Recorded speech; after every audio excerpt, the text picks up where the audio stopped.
Welcome. How are you? We're live. We have viewers. You told us not to say anything. Yeah, exactly. Can we talk now? Relax. Right. Oh, sorry, Martin. Yeah. Okay. Yeah. Well, I can't get the staff. I can't. It's not even like I pay you. I can't sack you because I don't pay you anything. Welcome, viewers. And this is an interesting thing. So we're doing our. This is show number 5. I like to call it a show. Sounds like you're in show business. And obviously, we're doing something different this time around because last time we did 6 hours of fun each time. And for those of you who did watch it, and there are many of you who watched it, we've got the viewers are in the hundreds, which is an interesting thing. Not quite the thousands, but really close. And maybe by tonight, they'll be in the thousands. For some of you have clearly experienced the highs and lows of what we've been doing so far. For me personally, there's been some really good snippets of stuff. We go, well, that was good. Yeah. And there's other stuff, recruitment animal, we go, oh, that's less good. And I can only apologise to everyone else who was involved in and around that segment. He's not coming back tonight unless he invites himself on. He has been invited, obviously, because it's entertainment value. So tonight we're doing something slightly different. We're trying to make it an evening show. It's 8 o'clock in the UK. If you're watching in the abroad, like you, Elizabeth, it's what? It must be like midnight or something in Germany. Who knows in Europe? 21:03. Your big old Europeans and your, oh, you're American. Big old Europeans and your European way of life, your freedom to live and work wherever you want. And luckily we're going to get rid of that. And I'm proud to say we're going to get. I've even got that prop. You know? Look at that. Scotland belong too? Huh? Scotland won't be joining. No, Scotland are fine. They're going to join the youth. In, right? They're going to join the youth. They're not having that. They're going to opt out. However, tonight, and it is a tonight, we've got 9 people. Which might be 7, but we'll see how we go, who are going to come and join us and answer any questions that anybody has. Whizzing through it, I can see we've got Andy Foote. Akin, I never know if I say your name properly, if it's Akin or Akin. We had this debate and Jim told me it was one thing and he's probably got it wrong. I'm just saying it out loud. We've got Ellen, we've got Johnny Campbell, we've got Victoria Rush, we've got Joanne Lockwood, we've got Jacob Madsen, we've got Gareth Peterson, and is that everybody? Is that 9? If I missed somebody out, it's not because I don't like you, it's just I've missed you out because my list is written in my handwriting. So what I'm going to do is bring all those guys in. They're going to make a lot of noise as they come in and then complain a bit because they're on mute, and then we can unmute them. And then we're going to let some guests, other people in. We've got audience. I can see some people who are actually joining us. So people are either watching us live on YouTube here or they can join us. If you've got questions, either, and this is the power of whatever, either put a comment on our YouTube channel and we'll pick it up from there. Get on LinkedIn and contact Jim, Elizabeth or me, because that's probably the easiest thing. Or just come on the show because it's much easier to ask a question. If you want to run away afterwards, that's really cool. Just, leave your question. What should we do? Adam, are you more Scottish than a Scottish thing on a Scottish day? Leave your question and then leave. That could work as well. What do we think? I'm going to get you two to talk. Well, he's not here. He's not here to defend himself. Okay. Now, disappointingly, and this is a special message to James Preble, I'm sorry that you've gone to do the thing you've gone to do tonight. We had an Adam Gordon lookalike lined up. Unfortunately, he's had to go and do something grown up. But thank you, James, for saying, yes, just get you in the poo with Adam at some point. So, Adam, if you don't turn up, I realise you're doing a business call right now. We'll have the Adam Gordon lookalike competition later because I feel like James might just edit into the show if we're really, really lucky. There you go. You two waffle while I bring people in. How about that? Fantastic. Yeah, great. I just want to know what idea. Yeah, I mean, what a chat show should be about. We can now talk. We can, we probably peaked a little bit too early. 20 minutes, Yeah, I mean that's fantastic. No, I mean yeah, so guys, you'll notice probably I have one eye watering here and one side of my face working. So I could explain a little bit later, but I'm mainly here in spirit. Yes, definitely in spirit. Cheers to everybody that is partaking, having a little tipple this evening in our late show. So really excited about everyone we've got in and got on and going to be asking anything. And I think, Martin, what a great way of doing that, saying, ask them anything, but not me. You say that. It's fair game, but I felt like the rules were, and again, just for the people who were sat in the waiting room, if you're a guest, then we have to answer. You have to answer the question. I feel like I can just waffle on and say, I don't know, Jim made me do it or something daft. It'll be fun. Somebody's going to ask me about something, aren't they? We've got stuff in there. Whatever. They're going to ask you about what does Waffle House mean in Nicki Minaj language. Maybe, I don't know. Ask us anything. I might ask you what is it with the flipping 80s and 90s music? Right, let's bring in Andy Foote. He's on his way, and I'm going to bring them one by one to make sure they connect because of the awkward pause. That's not Andy. Indeed. That's Gareth. Yeah. Hi, Gareth. Wow, Gareth, you've gone all the way over to the other side. He's a fucker, isn't he? He's a fucker. I think there's a word karoo for that. You karoo. Yeah, actually, so listen, a message from none of our sponsors. This isn't sponsored. If you do want to sponsor the next show, because I think it's a wonderful thing, just give me a call. However, this is unsponsored. Even though, do you want me to unmute you? Go on, Gareth, and unmute you. Hi, I'm Andy Foote. Do you know what I'm going to do? Bring that in. Let's just see how this goes. Let's see how this works out for us for a second. Oh, they it's uncanny. Look at the similarity between the two of them. Yeah, it's the beards. You know, I feel like I'm like one of those things. Like, what is different from all of the other ones? And I think it's my missing. Have you got that face app thing which puts beards on? I did mine. It made me look older. It didn't actually change the picture at all. And the beard, it just coloured in this, and that was all it did. You should do that. They should just get it. Okay, thanks. You know, it's a good procedural suggestion. Appreciate it. Then we could use that photo, and then you blend in. You've got a beard. It'll be fine. Yeah, right? You've got a beard. You can the beard. and on that subject of beard wearing, let's bring in Victoria. I owe Victoria an apology. Let's bring in Victoria. There we go. You're making a noise, Jim. It's all about you again. Do I have to unmute? I'm going to have to unmute you. I have to unmute you, don't I, as you come in? That's interesting as well. Note to self. Hi. You were crazy unless you unmuted yourself. Other people haven't managed to do that. I'm just saying. This is Victoria. She's got it going on. So again, I apologise, Victoria. At some point, I will call you Jennifer again. It's because in my mind, because I'm very old, the only famous Rush is Jennifer Rush. So in my head... Well, it's better than... I get called Ian Rush. You look nothing like Ian Rush. But it's I've not seen you cook a ball, of course, so maybe you're okay, but I don't know. Yeah, it's a rugby thing, and I used to play rugby. We had a lot of people with the same first name, so we all got nicknames, and mine unfortunately became Ian Rush. So that stuck for many years, which I probably shouldn't have admitted. Actually, I don't know why I've just told you that. I like the fact that you decided to share so early on. Anybody else ever been called Ian? No, there we go. I mean, obviously, we owe you an apology. Well, not you an apology. Your flatmate as well. Say thank you for sodding off. She's out. She's drinking. There you go. There we go. Happy days. Happy days. Brilliant plans. Brilliant plans. I'm going to bring in. If only if they interrupt, I do apologise. Oh no, I think that's going to be fine. I'm worried about how this is actually going to work out with if I let him. Well, I'm going to have everybody in. Let's bring in Joanne. Dun, dun, dun. Joanne, how are you? There's always that pause, isn't there? We connect. There we go. Look at you. You're alive and well. How are you? You're right. I'm good. Yeah. How are you? Good. I'm good. I'm fine. I'm having a nice time. I'm going to bring in Johnny Campbell. Unmute them as they come in. Martin makes life a lot easier for everyone. Go on. They've managed to do it themselves, Jim. I'm just saying. They've just managed to do that. They've just done that. There we go. I've done it. You've done it. Well, in this case, it's a team effort. Slick. I mean, you didn't even know my hands moved then, really. Yeah. Really? He's always after something, isn't he? He's always after something. I don't know. Let's bring in Jacob. This, I would say again, viewers at home, if you are watching YouTube, it will get better, I promise. This is that awkward bit where we bring people in, they faff about with the technology, and then we get rid of them. Jacob. Well, we have been sat in the waiting room for like 20 minutes. I know, but you're just early. I was busy. I had to get my glass of wine. I had to faff about. I had to listen to Jim harping on about how he was having to wait and da-da-da-da-da. And that's a young-looking Jacob picture. I've got one of those. It looks. In fact, my own picture looks just like that. Have you unmuted him, Jim? No, he hasn't come in. He was there and he's disappeared. He's in and out. It's like the magic button. Akin, and then actually, I think once there, look at that. Oh, that's interchangeable. Do you know what that awkward pause is like? There we go. Look at that. I've got this brilliant screen now. I've now got, sort of 2 rows of there and another row there. This could work wonderfully well, or it could be horrible. How are you? Look at you. There we go.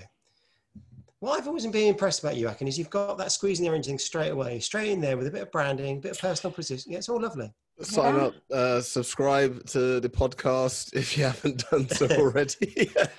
People have tried that with us, and it didn't actually work because both the viewer, the one there at the time, just I'm not doing that. We get enough trouble trying to get people to challenge to our bloody channel. There we go. I'm going to try your QR code to see if it works. Right, phone. Come on, phone. Are you going to try, Joanne? It might do. It's scan me. You might need to spotlight me. Get me bigger. I might need to have a bigger fucking screen is what I might need to do. There we go. Right, let's try again. Yeah. Hey, I'm giving this a try as well. If this sends me to a porn site, Joe, I'm telling you. Happy. Oh, here we go. LinkedIn porn. Yeah, LinkedIn porn. You have donated $5 to the Trump campaign. Oh, no! Revert. Open in LinkedIn. Oh, okay. It's your profile. Oh, lovely. Yeah. You're also bloody geeky, all of you. Right. And it's Foote approved, you know. Is it?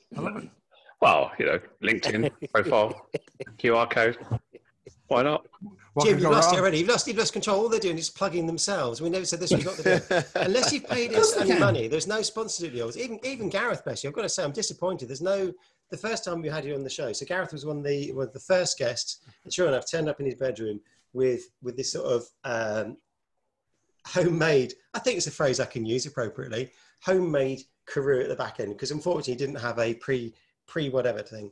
I'm disappointed today. You've just turned up as you, although you've had a haircut. Yeah, well, I got tired of it growing too long, so I just shaved it all off. I've had two now. I actually wouldn't notice I've got no hair in the first place, but I've had two haircuts in another one. So there you go. Gareth, that haircut looks too good to be a homemade job. I'm sorry. It looks too damn good.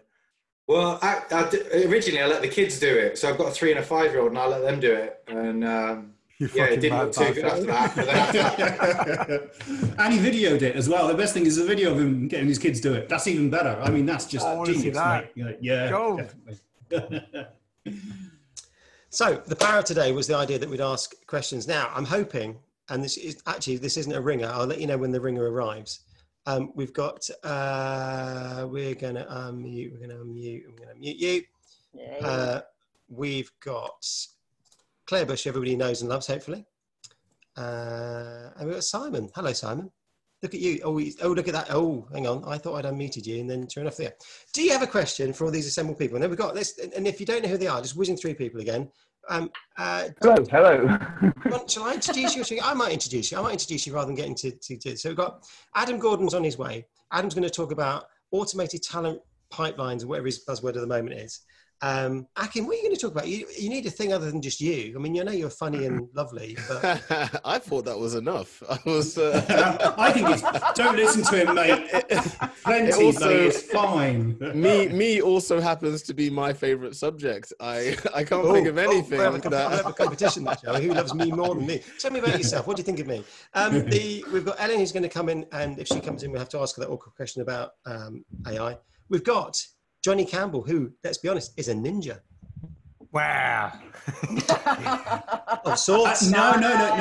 Johnny is the Jonin, isn't it? Are you not the Jonin, the high ninja? Hey. Wow. Yeah, sure. Mm-hmm. Wow.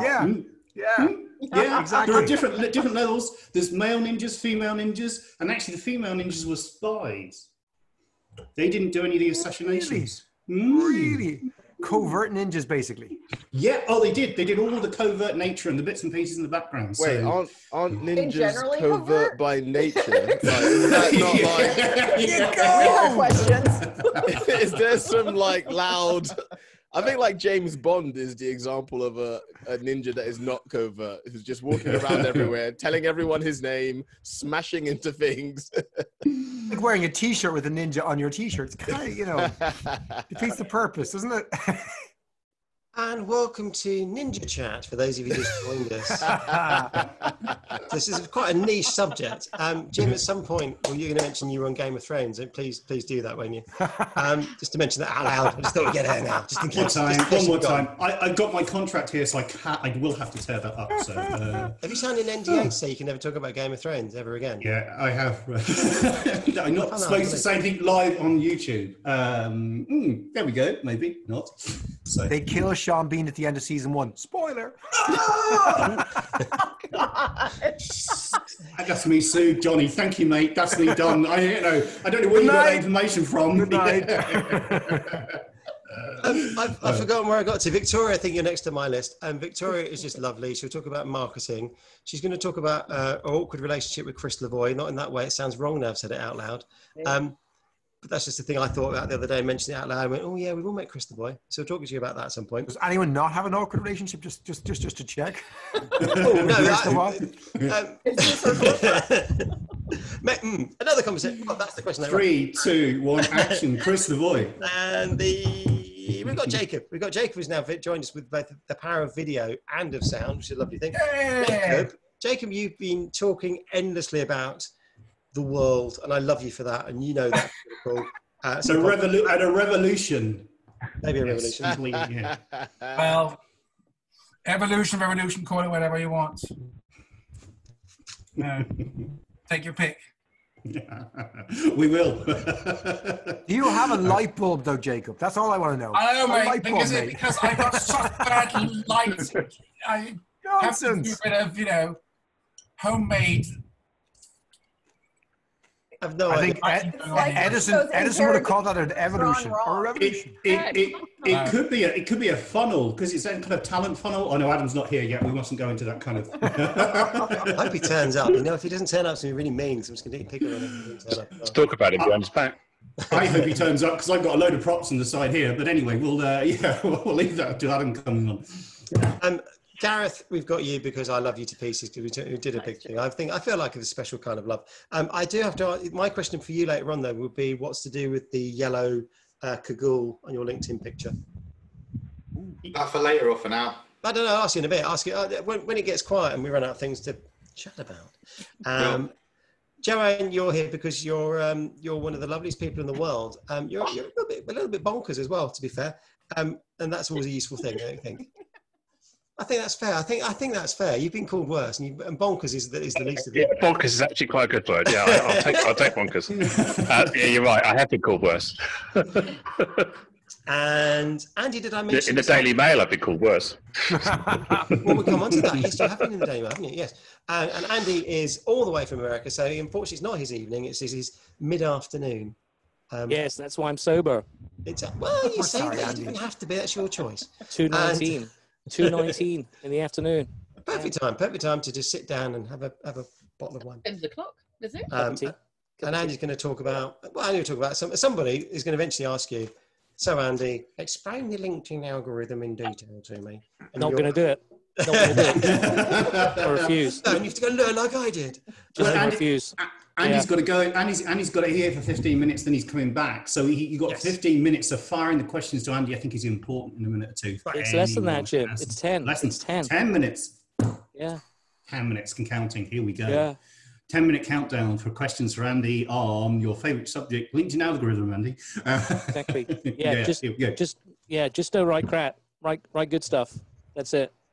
That's no good. Nobody wants to be able to write good. That's rubbish. Write good stuff. That's the biggest problem. We don't write good stuff. We write shit. Like, yeah. Don't write crap. That's the tweet of the evening. I'm going to quote you that. It's one of those things. You know, the other shows and other things do their sort of wrap up of here's a learning point. Andy Foote, don't write crap. Shit. I'm going to write it down. Claire, how are you? I'm really good. You know, you're the audience. It's interesting. You and Simon, who are in my screen, are just sat next to each other in a slightly awkward juxtaposition because his office isn't as filled with lovely stuff as yours is. My kind of nod to 90s and noughties. I saw that in a whatever it was a something which is asking you about it must have been on Facebook because it can't be on LinkedIn because LinkedIn doesn't talk about CD collections.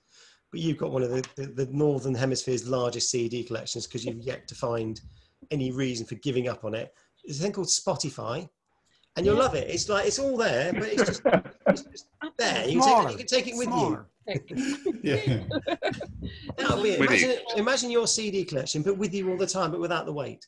It's not, never catch on. No. The only reason here is to provide insulation in the winter. I love it. Awesome. These books look really pretty in my shelf. Claire, what you can't, and then you're like, what? what you can't see here is my mini disc collection. It's huge. Collection of My mini discs. tapes. Why? So I don't know where to go. And you've got to go first. Let's start with you, because then you can come back. So if we embarrass you, you'll either not come back, you will come back. Apart from, I'm going to have a question, and then I'll let you run away for a little bit. Shoot. We've talked about this and my obsession with world domination.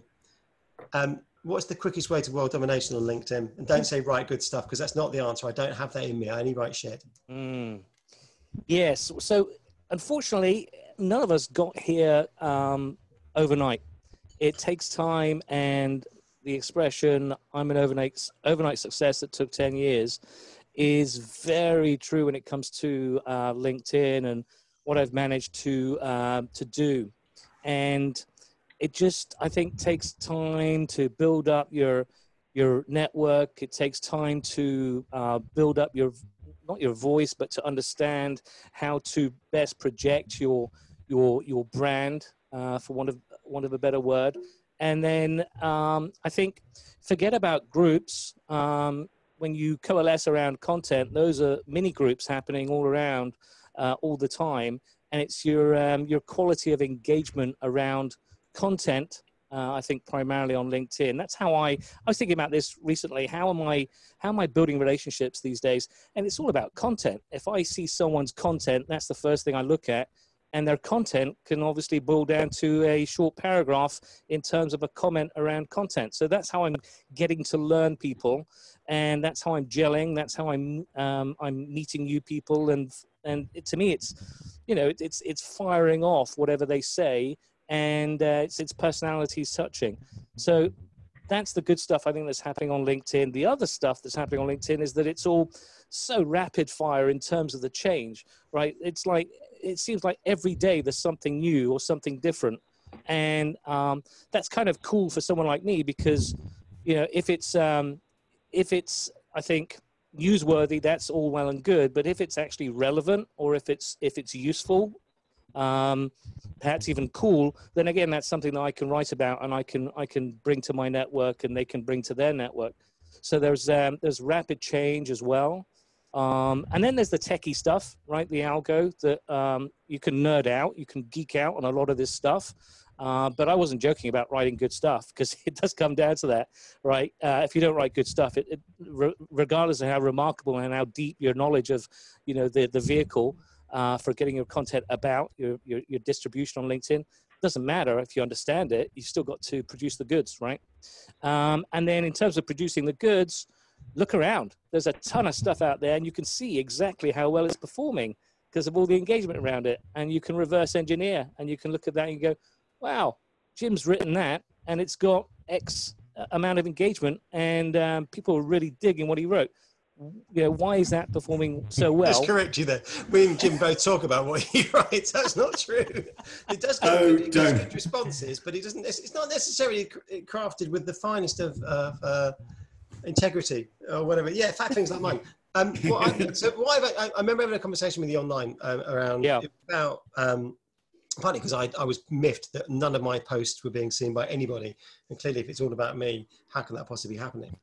But I also did the same thing, which must come to you, that says I can write a well thought, well articulated piece of whatever I think is good, or I can write, I think Brewdog is shit, and one of those two things is gonna trend and do really well.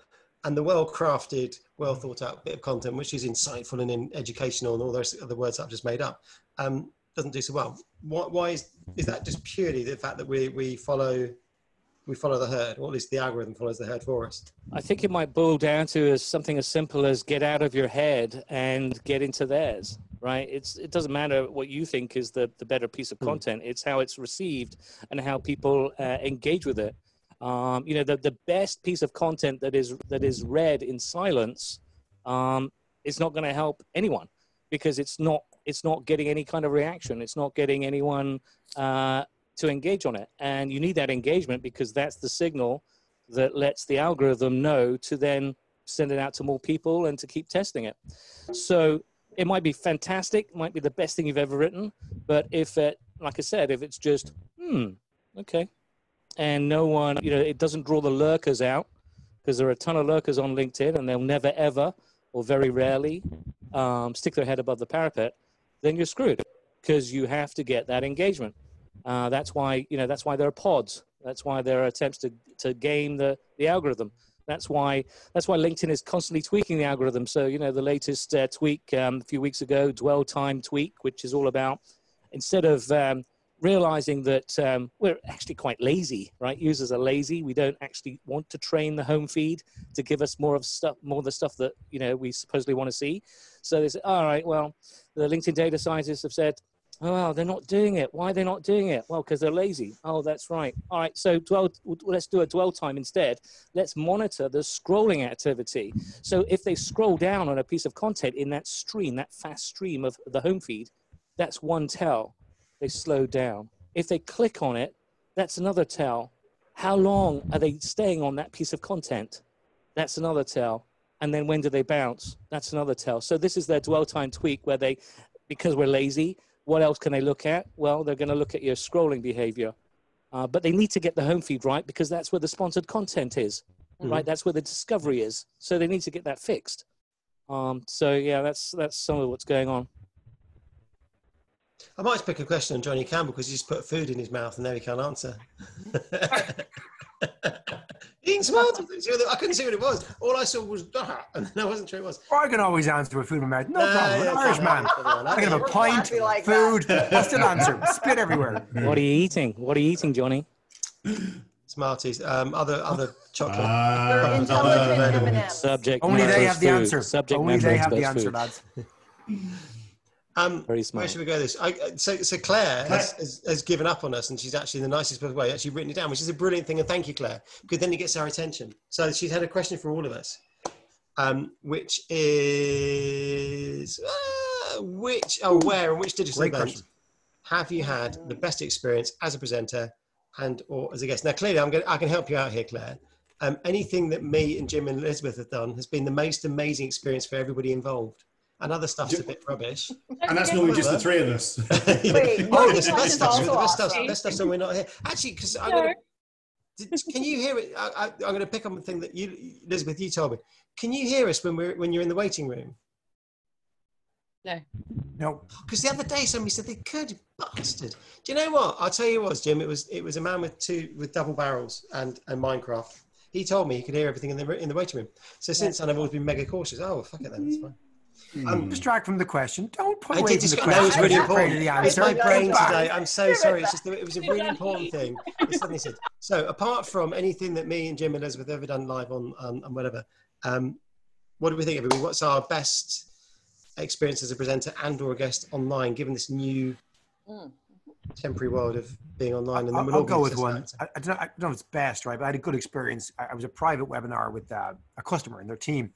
But they ran it really well in that they had a whole day, actually they had 2 days of it was a talent acquisition team all meeting up globally kind of over 2 days on Zoom. And they just did it really well. They had bathroom breaks. They had kind of breaks for yoga. When I joined, I just saw someone's empty desk and they had left their iPhone playing pop music while they had a 5-minute break. And it was really lovely. It's the only way I could describe it. Is it because it was like being in an office with them or being in a meeting with them? It was real life. It was nicer than being in an office. It was like being in a lovely cafe where everyone's just really chilled and hang out and nice to you. And the questions were fantastic. It was very relaxed, very considered. It wasn't rushed. And I really felt welcome and part of it. And they asked me to come on an hour and a half early to just soak up what was happening, which I did, and I wouldn't always do, but I did there, and it was really good. And it was just the vibe that they created. And so it wasn't so much the people, it's the way that they thought out the timing of the Zoom, that people need to go and grab their kids every 30 minutes or something. And yeah, they just had lots of fun polls midway through my presentation and everyone's presentation to break it up and just keep the engagement going. And it was just thoughtful. It was, most of them are just trying to replicate a live event and it's bang, bang, bang, bang, bang, and don't give you the chance. Like I've done loads of webinars where I haven't been able to see the audience. I haven't seen any questions. I haven't seen the comments. I'm just live. It's a screen and I'm off again. I hate that. Yeah. So it it wasn't so much the event, it was just the consideration they gave to make it really, really warm and homely that I loved. I'm going to say, actually, Claire, you know, the working lunch that you did, the actual fact that it's a closed group and it's very, you know, informality to have that relaxed conversation, and it just felt like you could ask anything and people were chatting. That was really nice to feel that you weren't, because sometimes you're really conscious when you're on a webinar with loads of really cool, intelligent people from LinkedIn and ninjas, and you're going, oh, you know, what do I say when you have a question, which is probably a little bit like tonight. You know, you want to have that chance to ask, but sometimes you're fearful of saying that. But when you're in that nice little group, you feel involved and easy. You know, it just flows. You know, and time goes by very quickly, which is always, I think, a good idea of how a show is. Really. Does it matter as well around the platform? Because I know Joe's run Discord, which was a genius kind of true event. I've obviously been on both Zoom and Crowdcast, so we've just migrated Working Lunch to Crowdcast. Besides, I think Jamie's got EN25, hasn't he, going on for TA Global Gathering on 24, I think it is, sorry. On 24, yeah. Is there anything else? What other platforms are out there? What's working for people? You want to have a look at, depends what you're trying to do. I've awkwardly, for this particular environment, I've looked at a billion different things. It depends how deep your pockets are, and it depends how deep what you're trying to replicate. So I think, to Johnny's point, most of us try and replicate real life. And I've been thinking about that for True. So we've got, you know, a bunch of true events, some of which the timing sort of been and gone, and taken a decision to keep True events in the room, in the real. I mean, Joanne, you're probably the most, I guess, the person who's looked at it the deepest. You know, you ran True Inclusion online, and what, I guess, yeah, I'll answer the question. How was it for you? I looked at it deepest. I looked at my budget, and my budget was zero, so that was pretty. Well, that's the thing. So like, things that was my selection. Bizarbo, for example, is like 20 grand and you're all in, and then yeah, I looked at Hopin. I looked at some other platforms. I mean, the Hopin basic license for around, was it $99 for the trial or for the initial period? Looked okay, but then someone mentioned Discord to me, and I found it and realised that it was. Gen Z and millennials hung out there in their millions worldwide, streaming their games, collaborating, building a community. And I thought, well, that sounds like True to me. It sounds like a community event where we can go online, we can turn some camera on, we can collaborate. So for me, one of the key things was not having this room that lived and died at the time. So it starts and then it ends. What I wanted was a pervasive kind of always on environment that people could come and go from at any time. Mm-hmm. And so that I've still got the 100 people who registered there. And when I run the next True event, which is scheduled for the 23rd of July, this is the announcement today. I've already got my 100 people registered in that platform. So all they've got to do is just turn it back on and come back to it. It has some issues. There were some technical issues. I had some people that really loved it, actually got it. They were wowed by the whole experience. And I had some people that got technically frustrated because it was different. It wasn't something they were used to. They were accessing it using different browsers. They tried with Safari. They tried with Chrome. And their user experience was wanting, in their words. So I think if you use Windows or a Mac and you use the app, it was a great experience. But I really wanted this sort of kind of community center feel of it, or a conference center feel, where you had a building, and in the building was a coffee machine, a water cooler, a corridor, and then there was a room, and you could open the door, have a listen, see what was going on, and poke your head around the door, and then say, "Oh yeah, this sounds interesting. I'll come and join in." And that was the kind of feel I wanted, that people had this movement capability between environments. Just as a True event, just as that event, mm-hmm. You just turn up and you jam, you speak. You sit out the session, you hang around by the coffee machine, and have your own meeting and have your own little conference. Yeah, you can catch up with other people and talk about whatever, and it brings people together, doesn't it? And it's that Discord ticked all of those boxes. The challenge, I think, next time is invest more time in the upfront training people and assuming people won't have a great technical knowledge. And I think once you get over that hurdle, it's fine. But it's just that's the hurdle I need to make sure I do next time. It's not intuitive for some people. well, as I said to you, I mean, was not being nice to you particularly, because I'm not a particularly nice person, but I loved the fact that you did it and you tried it, because you were trying and bring people together. I said in that spirit of true, but actually do something about it. And it's quite an interesting thing, because other people are fine. Otherwise, you finish up with a series of webinars. We've all been on that webinar. Back to back. And that's fine. And it's all right for an hour or for 45 minutes, but it doesn't lend itself to that idea of a day where I'm communicating and meeting loads of different people. You'd be no surprise that me, Jim, and Elizabeth have something up our sleeves, which we'll hopefully bring to you at one point, which adds some of that physicality without ever having to leave your living room. But we'll see if that works out. I can't be fair. I don't know if it's going to work. But is it an AI robot that comes to your house? It is an AI robot. It comes to your house. The challenge is finding your house, Johnny, because you're a ninja. You're always on the move. We never actually quite zoom in on the exact coordinates of where you are. You know, people like Victoria here are easy because we can zoom in on her, because her flatmate always says, "I'll do anything for booze.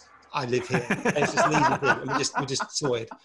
Whereas you, Johnny, it's a different thing altogether.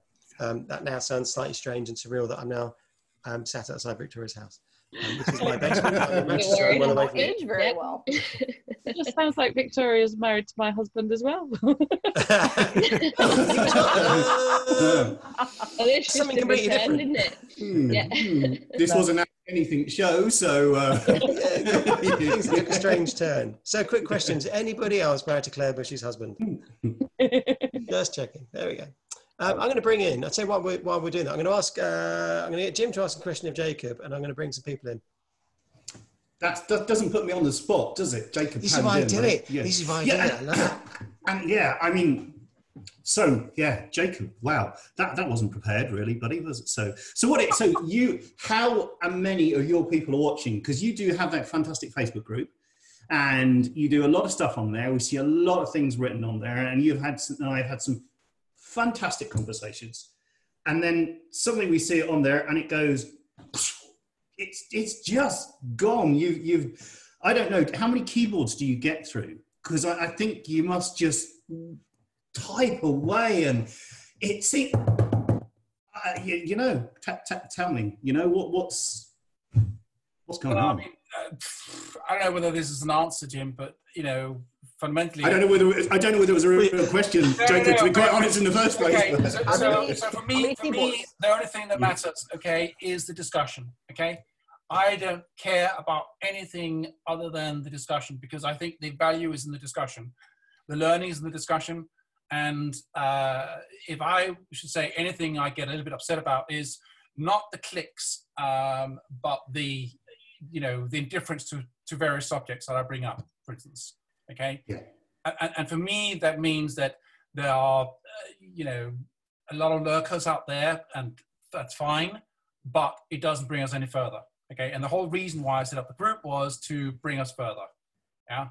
And everybody around the room here are into that game of bringing the industry further. And again, if that doesn't happen, well, where are we going to end up fundamentally?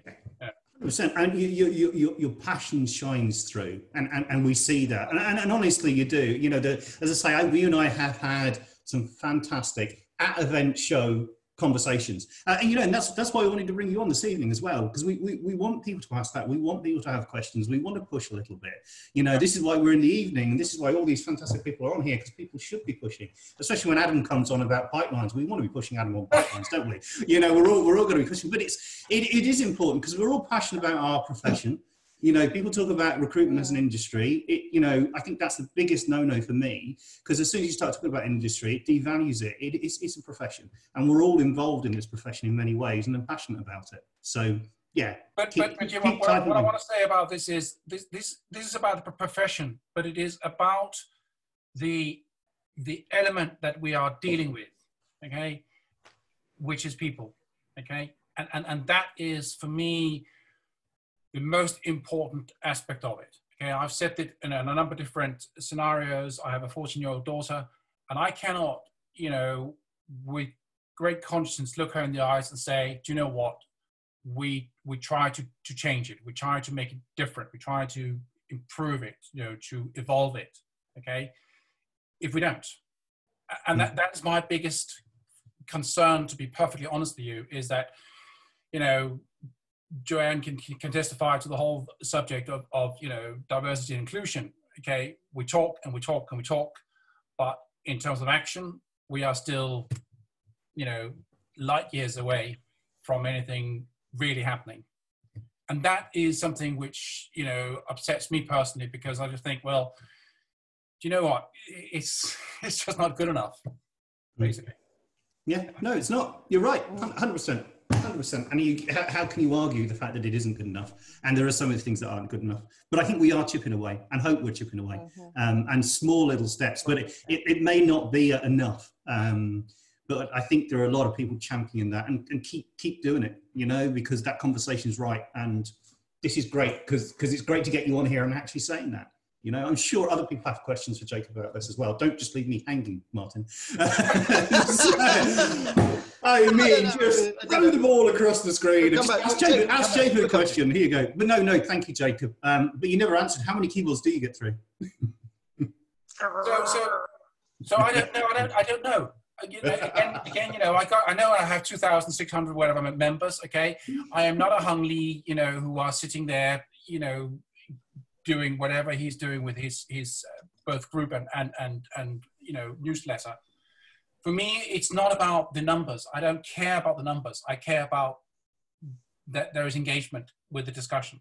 Okay, and more often I'm going to play devil's advocate on that. I'm not sure that's true. If only I was in your group and I was really engaged, that wouldn't be enough. The fact that you've got 2,000 people makes the difference, and it is a numbers game. That you need to make true change. You need to have a volume of those people doing something. Now, admittedly, a lot of them are passive.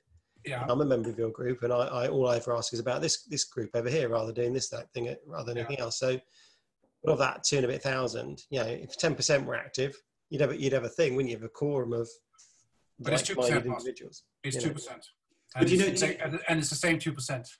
So I have a question. So regarding that, why is it that we believe more people are not engaged? Very good question. And that's why we have Akin on. Akin, we've got to get you in right now here as well. No, it's I suppose I think Jacob, is it because they're not getting a response? You're putting something out there. You are passionate about it. Perhaps as an idea, we should get them on a Zoom. Let's get your members and have a question like this. And actually, but only 2% will turn up, so it's pointless. It doesn't matter. That's to Jacob's point. That's actually true. What's that? 50 people. Well, 50 people aren't here. 50 people have seen a couple of posts. I get it. It's about pure numbers, and this is where we are operating in an echo chamber, right? Because we are all talking to each other. We're all meeting up, at the truths or the events and this and that, the other. Okay, and we're all patting each other on the back, being in incredible agreement about most things. But rarely does it get beyond that level. And my concern is that there is a humongous amount of people in the industry that are sitting just being passive. And it is, as Joe Crispin said at some point, the interesting thing is when we get to, to reach critical mass, but we are nowhere near reaching critical mass in terms of people being engaged and interested or open-minded even. Speak to all the vendors, ask the vendors how difficult it is for them to get through to people with their products and solutions. Even the good ones, even the most, amazing ones are having huge difficulties with that. And I think it's about a mindset, which is fundamentally about, I'm not curious, I'm not really engaged, I'm not really that bothered, to be honest. It feels like, from what I observe at least, I feel like that mindset that you talk about there, I think it's birthed long before people kind of get into their careers. There seems to be, we kind of operate in a society now where everyone's got it a bit too good. Like you can kind of coast through quite a lot of things in life right now. And I imagine that the individuals that are here right now are the kind of people who I imagine all of us could be doing anything else right now. We could be on like Netflix, we could be kind of like chilling out. And for quite a lot of individuals, from what I'm observing, they've got it too good. Like and that might not be a bad thing, but it does become frustrating for individuals who believe that things could be made better, and individuals who have that drive to be a bit like, no, we could improve this, we could make this better, we can listen more to each other. But if there's a bunch of individuals who are a bit like, yeah, this is pretty fine, I do my 9 to 5, yeah, I got my TV shows, it's very difficult to incentivize those individuals to now be a bit like, no, let's shake things up. And I imagine that's probably what the challenge is how do you challenge people who are actually quite comfortable with the way things are? And I think that's one of the things of what is the question that actually gets the hook in to say, okay, this is something that I desire to learn something more about because I see how it affects me. So is this going to, you know, I'm not saying going into the magical learning zone, but just even understanding how, okay, what does this change mean to me? And I think that that's one of the things that the pandemic has really kind of introduced is people are getting outside of that comfort zone. They are thinking a little bit more broadly. They are thinking about, okay, you know, how do we facilitate transformational change? You know, the fact that wearing a mask is now a political thing in the US is quite weird. But at the same time, there's a lot of things that are going on where people are, you know, suddenly confronted with things that they perhaps didn't think about before. But because it's getting them outside of their comfort zone, they are getting more active. I think, you know, I think this is actually a very interesting time for things finally coming a little bit more to the discussion head of how are we transforming and how are we responsible for each other around, you know, we are remote, but how are we connected and how are we helping move things forward? I think we also have to remember that a lot of people consume content on the television. They read newspaper, they read books. You can't shout at the television and have yourself heard. You don't read the newspaper and have an instant feedback. So if you look at the minority of people who actually write letters in, the natural minority who go on to question time, sit in the audience, put their hand up. So we're expecting a higher ratio of people online to contribute than doing in other life. So I think what we have to do is take a proportion. Say if we get a 1%, 2%, 3% engagement, but we've got 97% stalking and people do passive consumption, I think that's got to be the ratio. And don't get frustrated by that. Just recognize that that's what's going on. Because I get often surprised where out of the blue, I'll get this private message, I'll get this email or something from somebody going, I saw that the other day. I didn't want to put my head out in public. I wanted to just tell you in the background. And I thought, who are you? I've no idea who you are. It's like, but wow, thank you so much for making contact. So I think you have to remember that, you know, when you do a good LinkedIn post, you get what, 5,000 or 6,000 views. That there's potentially 4,000 people there that have watched, listened, or consumed, but have said nothing. So I think it's playing the long game. Keep putting stuff out there. Keep being the editorial. Keep putting the content out there and doing the right thing, and then people will consume it passively. Joe, I think you're so right. I started doing webinars 10 years ago every week to 4 people, 5 people in the early days. And you speak out to the world and the world doesn't talk back to you for so long. And you're wondering who's listening, and you get the people commenting. Yeah. And over the years, I've met so many people who are listening, but don't talk, don't respond, don't reply. They're there just because they're, to your point, is so right. Just because they're not talking, tweeting, posting, you are impacting somebody. They don't have to type. Some people just aren't comfortable typing, commenting, putting themselves out there. Doesn't mean you're not affecting them. Doesn't mean you aren't moving them to some sort of action or thinking deeply or helping somebody else. You got to have faith in that over time, to your point, Joe. I think so. Yeah, bang on. Jacob, have you tried reaching out to any of the people who are not engaged and just asking them why they're not engaged? Yeah, I've tried a bit, tried to... He's been around the house, he's visited them, but, that doesn't go down terribly well, because it's like, well, then Bill Ballman says, well, you can't do that and you shouldn't do that. And, it's, I don't know, it's a tricky one, because it's again about, so I'm the kind of guy who, if I can, I would like to throw a hand grenade into the soup, okay? As we all know, that makes a hell of a mess. And the problem is that, I better for my own safety stay away. from trying to be too provocative, because it has, on various occasions, landed me in hot water, and I don't want that. Isn't that part of the reason that people don't join in? I mean, I agree with you. I think there's a bunch of people that join in. Well, you don't need everybody to be vocal, do you? You need people to contribute in some way. Ultimately, though, in the world of recruitment, talent acquisition, whatever we want to call it, we're also challenging people whose job it is to do X, Y, and Z. So it's often difficult for them to actually say out loud what they either really think, because they think their employer is going to say something, they think it's going to make them look bad. Well, and I think that one of the things that I've come to realize is that I suppose it's a luxury to have the time and opportunity to sit down and reflect on things and to maybe make a comment. And people most are busy, again, either you choose to be on the platforms and to engage in them, or, have a peek from time to time. But that is often I would say a time issue. Do I have the time to do it? I know when I have had full-time jobs, I have not had the time to be as much online as I am now when I'm job searching. Again, so I suppose it's a question of that as well.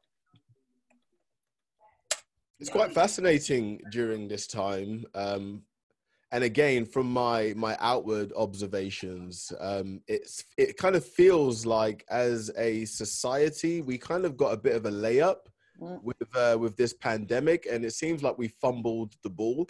And what I mean by that is several of us have had an opportunity in these 3 months to really get involved in terms of what our work looks like. And it feels to me like the furlough was a bit of a gift and a curse.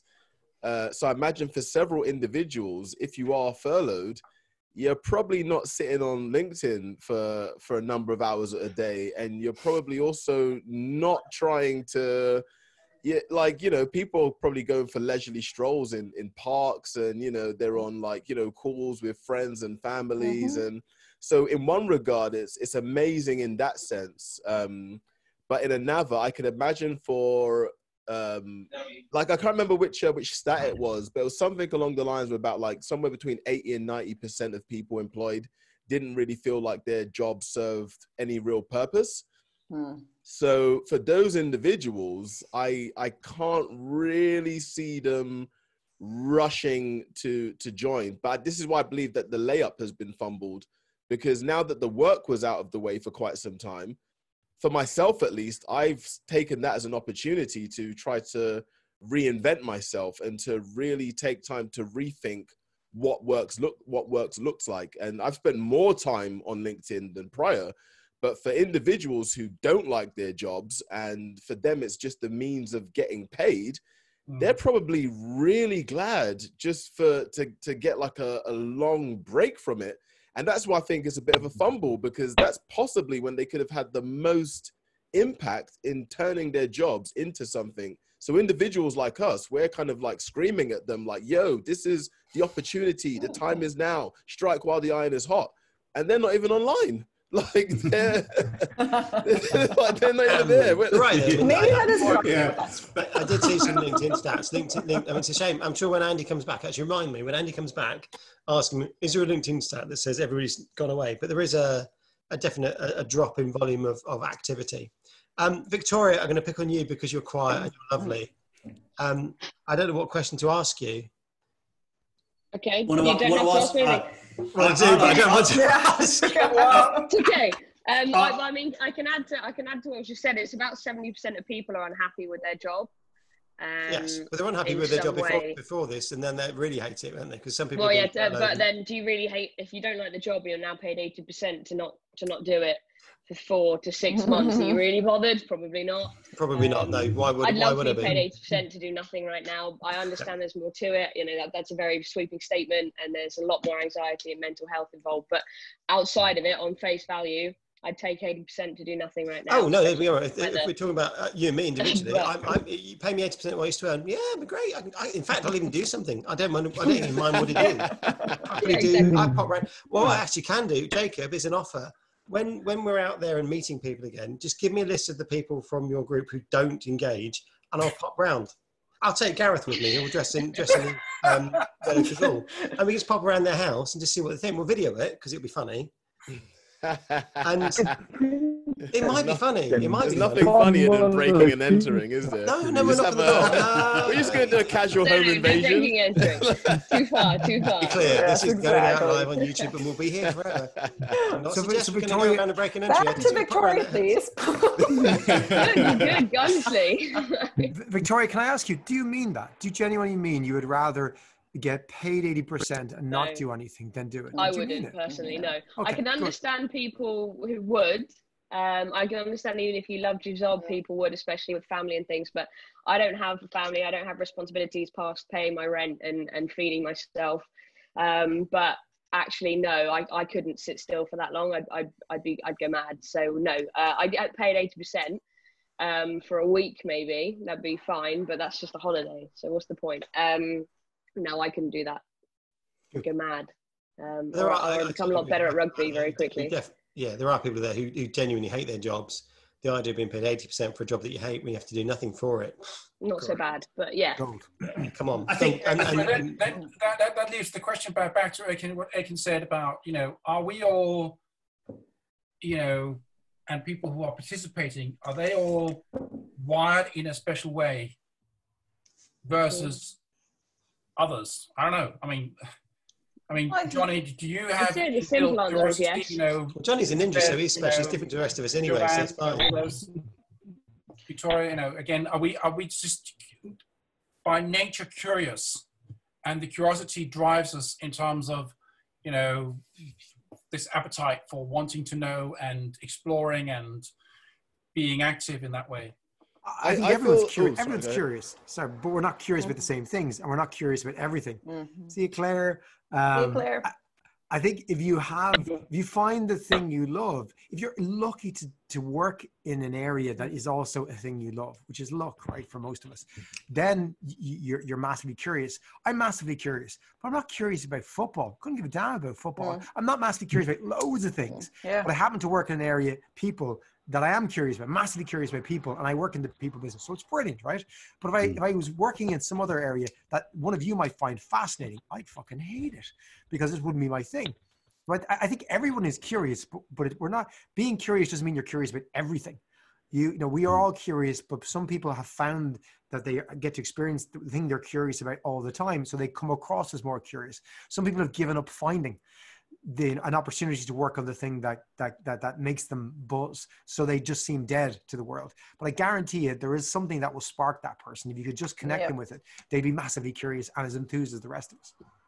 And I think that's the whole piece around, what is that, how do you get fulfillment at work? Not only looking at engagement, but how are you aware about what is the impact you have? How are you growing? What are the relationships of who you get to work with? And so it's that piece around, has there been a socialization that we've reduced our expectations as to what work is? So we coast and we do it just for the salary and basically negate our own needs as to what do we want to get out of fulfilling work.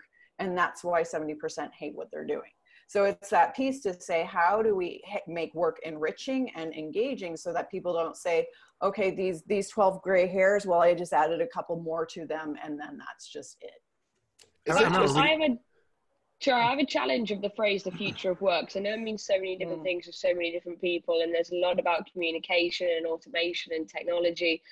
I truly believe the future of work should be about getting people into the jobs that fulfill them, that they're excited to do every day. That is the conversation that the future of work should be about, not about automating a job 70% of people already hate. What's the point in doing that? So they're just going to do it a bit faster. Doesn't make anyone any better. Or create culture. Work about that. Create the culture such that it is enjoyable to be there. I mean, a lot of people don't like their job is because it's a toxic shit environment, let's be honest. The management, the structure, the company, the product, whatever it is, we can fix that by making job not hard work, by making it a place you want to go. Your friends are there, you socialize with people, it's enriching, it's empowering, it's engaging. That's what we want to do. I think that's the problem why people aren't engaged. It's because the environment they're in isn't curated for them. It's not that we're not creating environments for the employee. We're creating it for the shareholders, for the profit, for the customers. We forget about our staff sometimes. And I think, but completely, yeah, let's find what these 70% people want and design the business around them. I've got to throw some of this back onto the. Oh, what can I hear in the background? Sorry. But yeah, I've got to throw some of this. No, Joanne was just saying. Oh, what was that? Simon Knock, yeah, Simon's not very clear. Yeah, try again, Simon. Yeah, no. Better? Not really. No. No. This is, we've got you. There's a guest on wanting to ask something, and we can't hear them. I mean, technology is great, isn't it? Give you the environment where you can say it. Someone's getting engaged, and yeah, if it's a question, give it a type. Yeah, but I was gonna go into a rant there. I was. Oh, I missed it. Oh no! No. I've still got the fire in my belly. It's not lost. Damn. A lot of this has to get thrown back onto the employees, and there's a lot of people who they stay in jobs they don't like, and that incentivizes organizations to continue with cultures that are not great for people. There's a lot of people that I've worked with, and I'd be on like lunch breaks or in like lunch rooms, and they'll complain for like an entire hour. But you ask them what they're going to do about it, and they don't have a single answer about that. And people stay in jobs for like loads. I've quit several jobs. Every job I was at that like was not good for me, I quit. I was a bit like, this is not good for me as an individual, and you cannot pay me enough money to waste my life away here. So if there's individuals who seem to have an opposite opinion where they've traded their time, they've traded their actual lives for a salary so that they can go on holiday twice a year and they can go like enough money for their CrossFit classes. We end up then having situations where individuals who aren't like that, we now end up on calls like this, trying to solve problems for people who they just seem to be fine in their situation. They seem to be happy moaning about it. They seem to be happy stagnant. And even if you tell them, here's an opportunity to learn more, here's an opportunity to be more engaged, they just seem to pass on it. They're like, nah, I'm just going to leave at 5. And so for me personally, it feels a bit like some of it does have to get put back onto the employees. Every job that I have that I liked, I created culture there. I didn't wait for leaders to create the culture. I created something everywhere that I was, so that I made sure that my happiness and my well-being wasn't reliant on my managers. It was like, here's things that I can do in the job that I do, so that each day that I turn up is a better experience for me. But it's difficult to instill that in someone who has already made a decision that it's always going to be someone else's responsibility. So yes, we can create better cultures, but ultimately, if employees are going to stay at jobs that they don't like, and this is intelligent people as well. This isn't people who can't sit down and get different. This is very capable and intelligent people who are just a bit like, yeah, I'm just going to be fine here. Yeah, but on that though. Oh, sorry, Liz.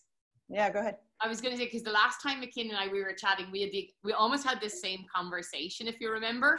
And I love how much power you have, and I love your passion, and I wish everyone in the world was like you.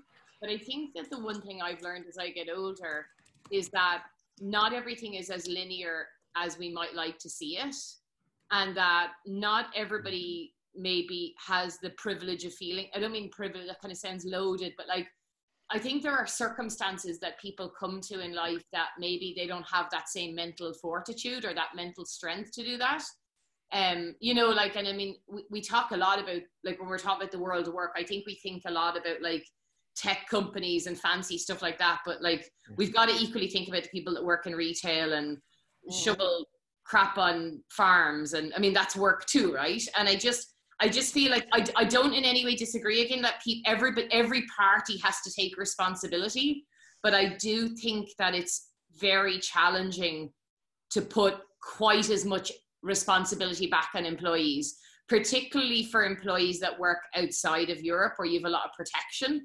And I mean, maybe we're just more focused on Europe, which is totally fair enough, but I don't know. I think it's easy for us to simplify it in either which way, isn't it? And I'm not sure life is always that simple, right? I was totally playing advocate as well, because we were bashing like the employers, so I was kind of throwing that in as well, just to be. Conversation needs that, right? Yeah, totally. So yeah, it definitely is both parts. Like it does need to be like a meeting. But yeah, I was totally just kind of like just. And I might be getting soft in my old age. I think. So guys, sorry. There's Karen, that's good. Contract that we're having of like we still have choices. We're not a victim, even if we're in like in a challenging situation, we can still make the choice. And I think what's quite often forgotten, the people who complain, is that they do have a choice and they do have an ability to make that change. And it is the piece around what is the devil that you know, it gets comfortable. So what is that point where you actually see your own agency that, okay, maybe I can make a choice. And for sure it is, people always have choice, right? Like in no matter the circumstance. But I do think there are times when choice may not feel like choice to people, right? And like, you know, you get someone who's in a bad situation at home, or maybe is carrying a family and working in a menial job, you know, like choice may not feel like, oh, I work at Facebook, but I don't agree with market philosophies, which who does? I choose to go to Sprout Social, or whoever else will hire me instead. And I just think that, you know, some families, and particularly people, like there is a financial reality as well around choice, right? And it's not that you don't still have choice, because I still agree you always have choice, but I do think that it may not be as easy a choice for some people. I guess that's, you know. Yeah, fair enough. Yeah, and to jump in again as well, I think it was kind of like a messy rant from myself as well. But part of that messy rant was directed at the people who are in a better position. There's several people who are in positions where, you know, they're being headhunted. I know individuals that have been headhunted and they've rejected opportunities to move because they just feel, you know, they feel comfortable. They feel, you know, they don't necessarily have that appetite in them. They, you know, they've got their desk, they've got their mug, they know all of the passwords to all of their machines, and they've complained for 3 years. And then once they get an opportunity now for something to happen, they're a bit like, nah, the time isn't right, or, oh, I've got a holiday coming up, and so that's my individual frustration bubbling up now, is having heard so many people who are capable, and then they just don't seem to be willing to, and this might be where the opportunity is. I know there's lots of career coaches out there now who, this is the kind of individuals that they're speaking to, where they're saying, okay, like, we need to help you guys out so that you can, I guess, in a sense, be the change that you want to see. Is that Gandhi? Is that Gandhi? Yeah, it's Gandhi. It's Gandhi. Yeah, it's Gandhi. I think Gandhi. I think it was. I think there's a bit of like, if you take it to an extreme, you can call it Stockholm syndrome. Realistically, you're willing. I was going to say Stockholm syndrome. Yeah. You're going to complain about it, and an example, a company I have worked for. No, don't name names. There are other recruitment agencies out there.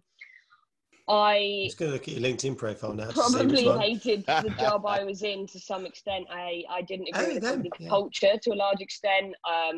I lived with people who are still there, that are still unhappy, that still complain every day, that work harder than they've ever worked for that company, but they won't leave. And there's a number of reasons. Money will be one.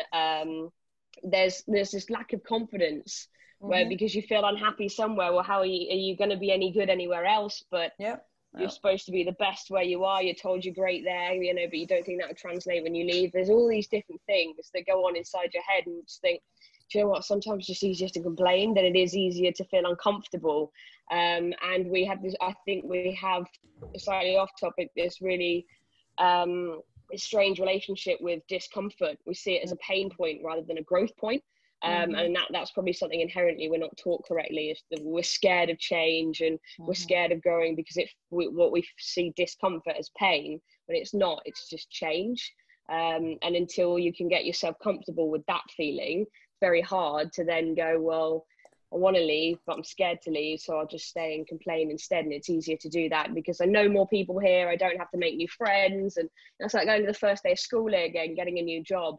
you don't know anyone, you don't know where your mug is, you don't know where your desk is, and you got to start all over again. So yeah, I'd say there's some kind of human behavior built into that decision that's probably a bit more complex than saying, we sit here and complain, but actually if you get uncomfortable, you will be happy long run.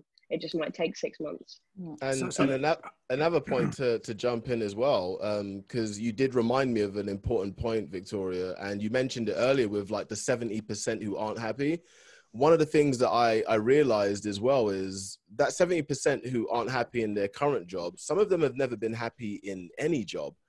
I'm very fortunate. I've had a number of companies where I know what having a good job feels like. So when I'm not in one, there's something in me that's like, oh no, this isn't normal. But for several people, like the first job that they had was terrible. The next one was terrible. The third was terrible. So for them, there isn't any real, I guess if I can imagine how it would be more difficult for them to make the switch if they've never actually had a positive working experience. For them, they're just like, oh no, all work is crap. So it doesn't matter where I shovel my crap. There's still going to be crap that needs shoveling. But I've had great experiences. So if it doesn't match up to that, I know something is wrong. I ran a business for 25 years, and with 10 of those, I was past my sell-by date. I was going through the motions, and it took a significant pivot in my life to make me realize that I've been heading down a dead end for 10 years. I look back at that 10 years. I don't regret it, but I look back and think, what could I have done with those 10 years that I could have achieved so much in a different way? Because you own the business, because you're stuck into it, you're in a routine, you've got responsibilities, you've got commitments. You think, well, how can I get out of this? If I'd known I could have just stopped, changed my entire life overnight and done something different, I would have done that 10 years ago.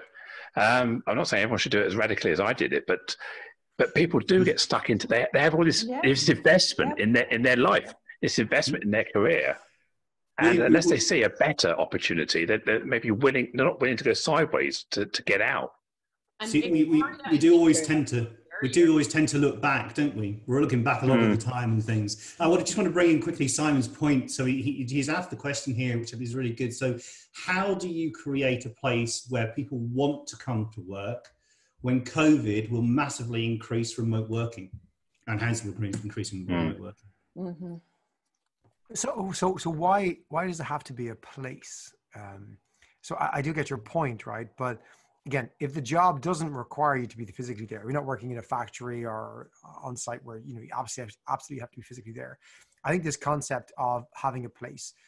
4 months ago, I would have thought you had to have a place, and we spent a lot of time making our place, our office, that place. I don't think of it as a place anymore. I think of it as a community, as a connection. And, we've made the decision to be virtual first going forward as a business. And I'm really comfortable with that. And I never thought I would be until I was forced into this situation. And, I think it's, you want the company to be, or the group of people, the organization to be a place that people want to feel part of. And that's the goal, I think. So how do you create an organization that people want to feel part of? The place is irrelevant, right? It's I want to feel part of this tribe, this community, this bunch of people. That's the goal. The physicality, the place, well, who cares, Remote working does, I think it aligns with that idea of feeling as part of a tribe, of a culture. The concept of a place, I think, is so early 2020. It's like it's changed. You know what I mean? 2020, that was hilarious. Jesse, Johnny's a good example. So you've got a business, you've got people. I don't know how many people you've got right now.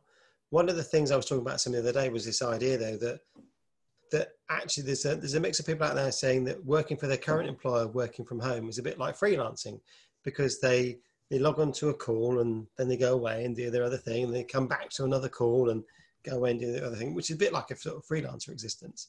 But then we were talking about this concept that this sort of screen that you now see, how will I differentiate you from me right now? So say we're both in the same market doing the same thing. This is it. This is where we're sat. We're now sat on a screen. And that cultural piece, when we used to get together and, take the piss out of this, or have a catch up over coffee, or do whatever, that's all going to go away for some organizations. How do we maintain culture? How do we keep that thing? Because I agree with you about place, that I can work I personally can do what I do anywhere in the world and be sat anywhere in the world. It doesn't make any difference. But not everybody believes that. Not everybody feels that. Do you not think, Martin, though, that part of the challenge we have is that we're like in between two stools right now, right? Because I've worked remotely before 100%, and I've equally worked office-based 100%.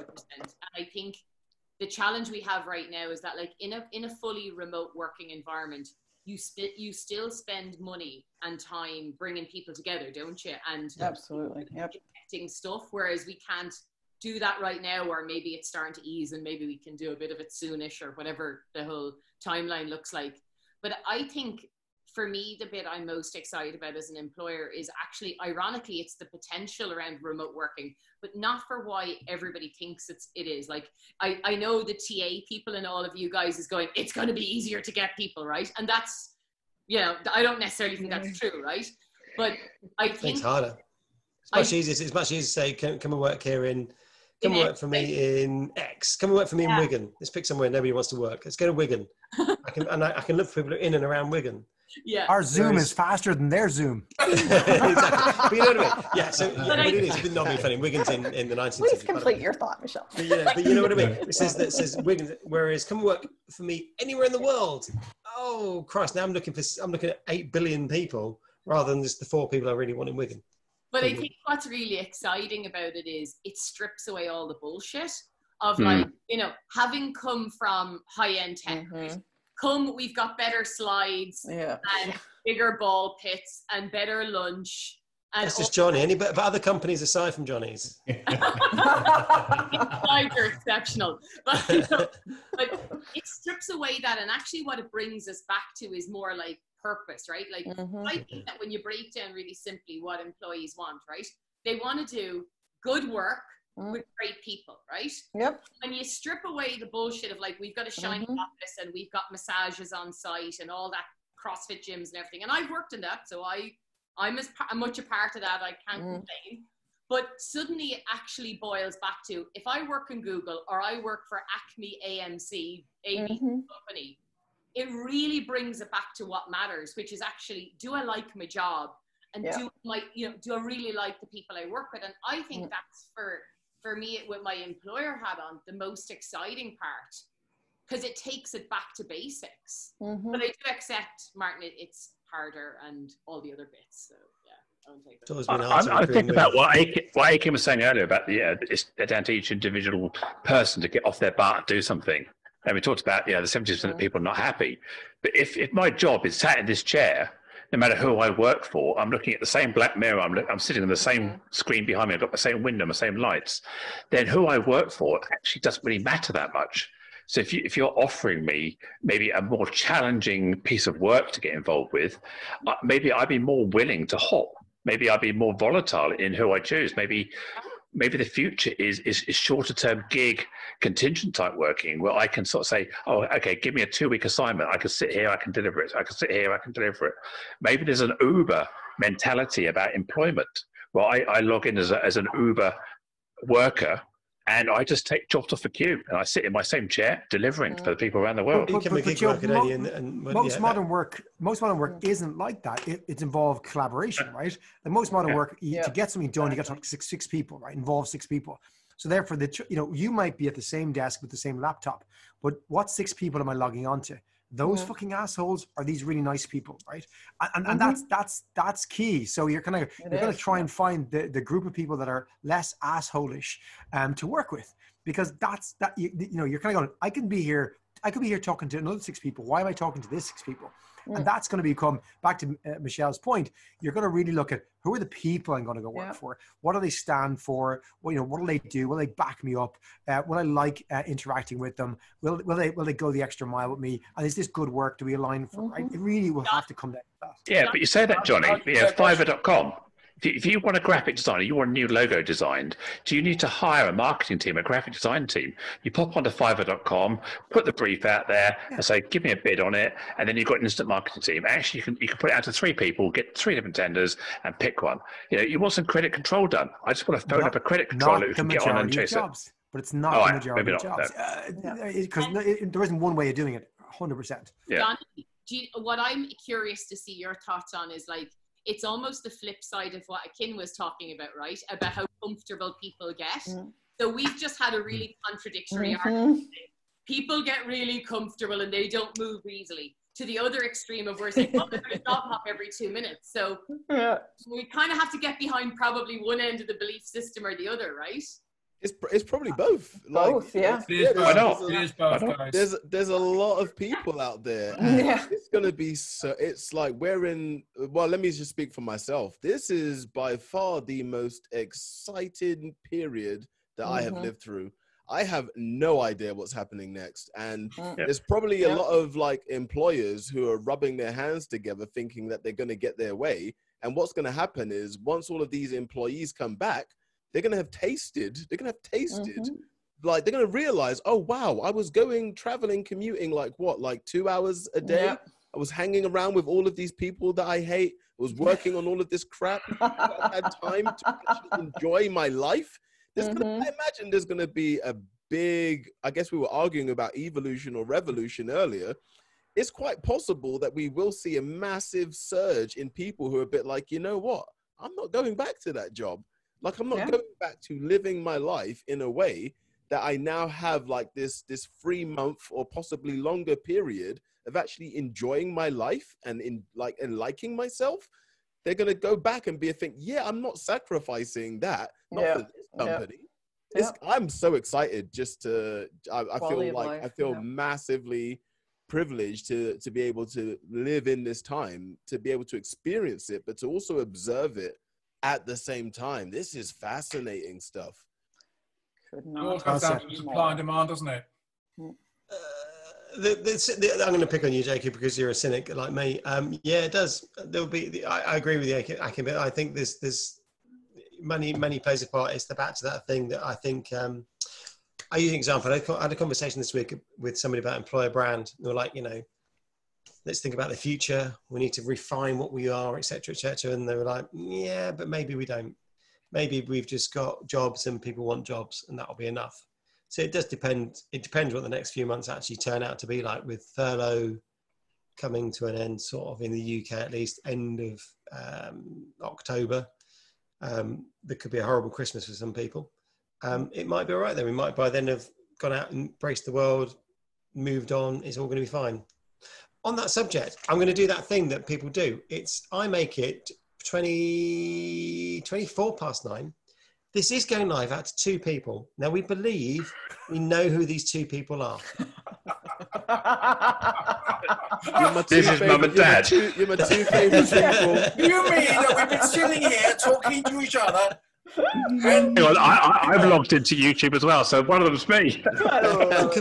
I'm just going to say, so as a bit of a thing, so normally when we do the live stream that we were doing, the first time we did it, we thought we'd cracked it because the peak was about 10:30, and we were into sort of the mid-30s on a regular thing, and you could see these 30-odd people always playing with 30. So we thought 30 people we can live with, and then the next ones we did were slightly less.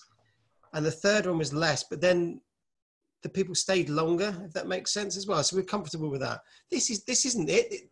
Already 8 p.m. on a UK time, people aren't watching. They're off doing something else. However, on that subject, the thing that's going to make us increase our coverage, I bring you the one, the only, Adam Gordon.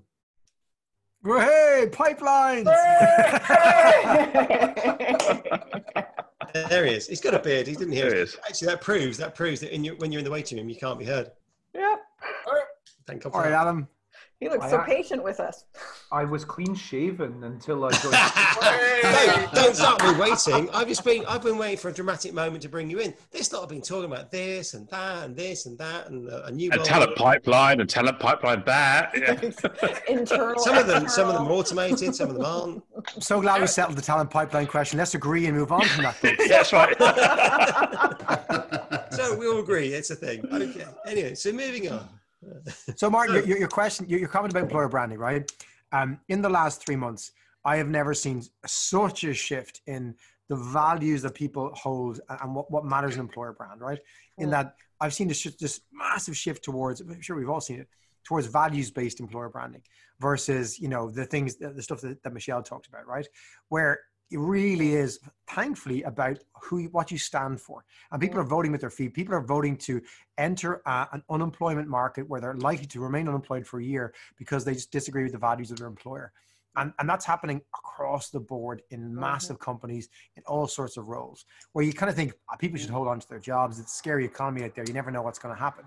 If the CEO or the board doesn't stand on the right side of whatever thing is happening, particularly the social justice issues in the US, right, and elsewhere that's come about, people are voting with their feet and going, I don't give a fuck if I'm going into a recession and into a bad market. I ain't working for those people.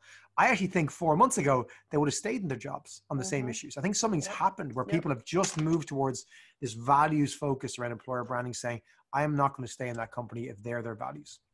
Yeah. It's so to hard. pick up on that, Johnny, to pick up on that, I've actually been involved with a couple of companies now who have had employees who've left in the last 3 or 4 years, now coming back and calling to task about racism, sexism.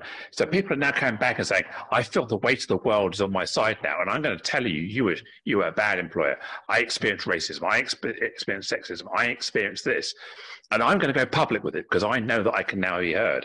And I think employers are now waking up to the fact they're putting all these statements out there about their positioning. They're trying to protect their market. They've got their VCs getting scared. They've got their brand getting scared.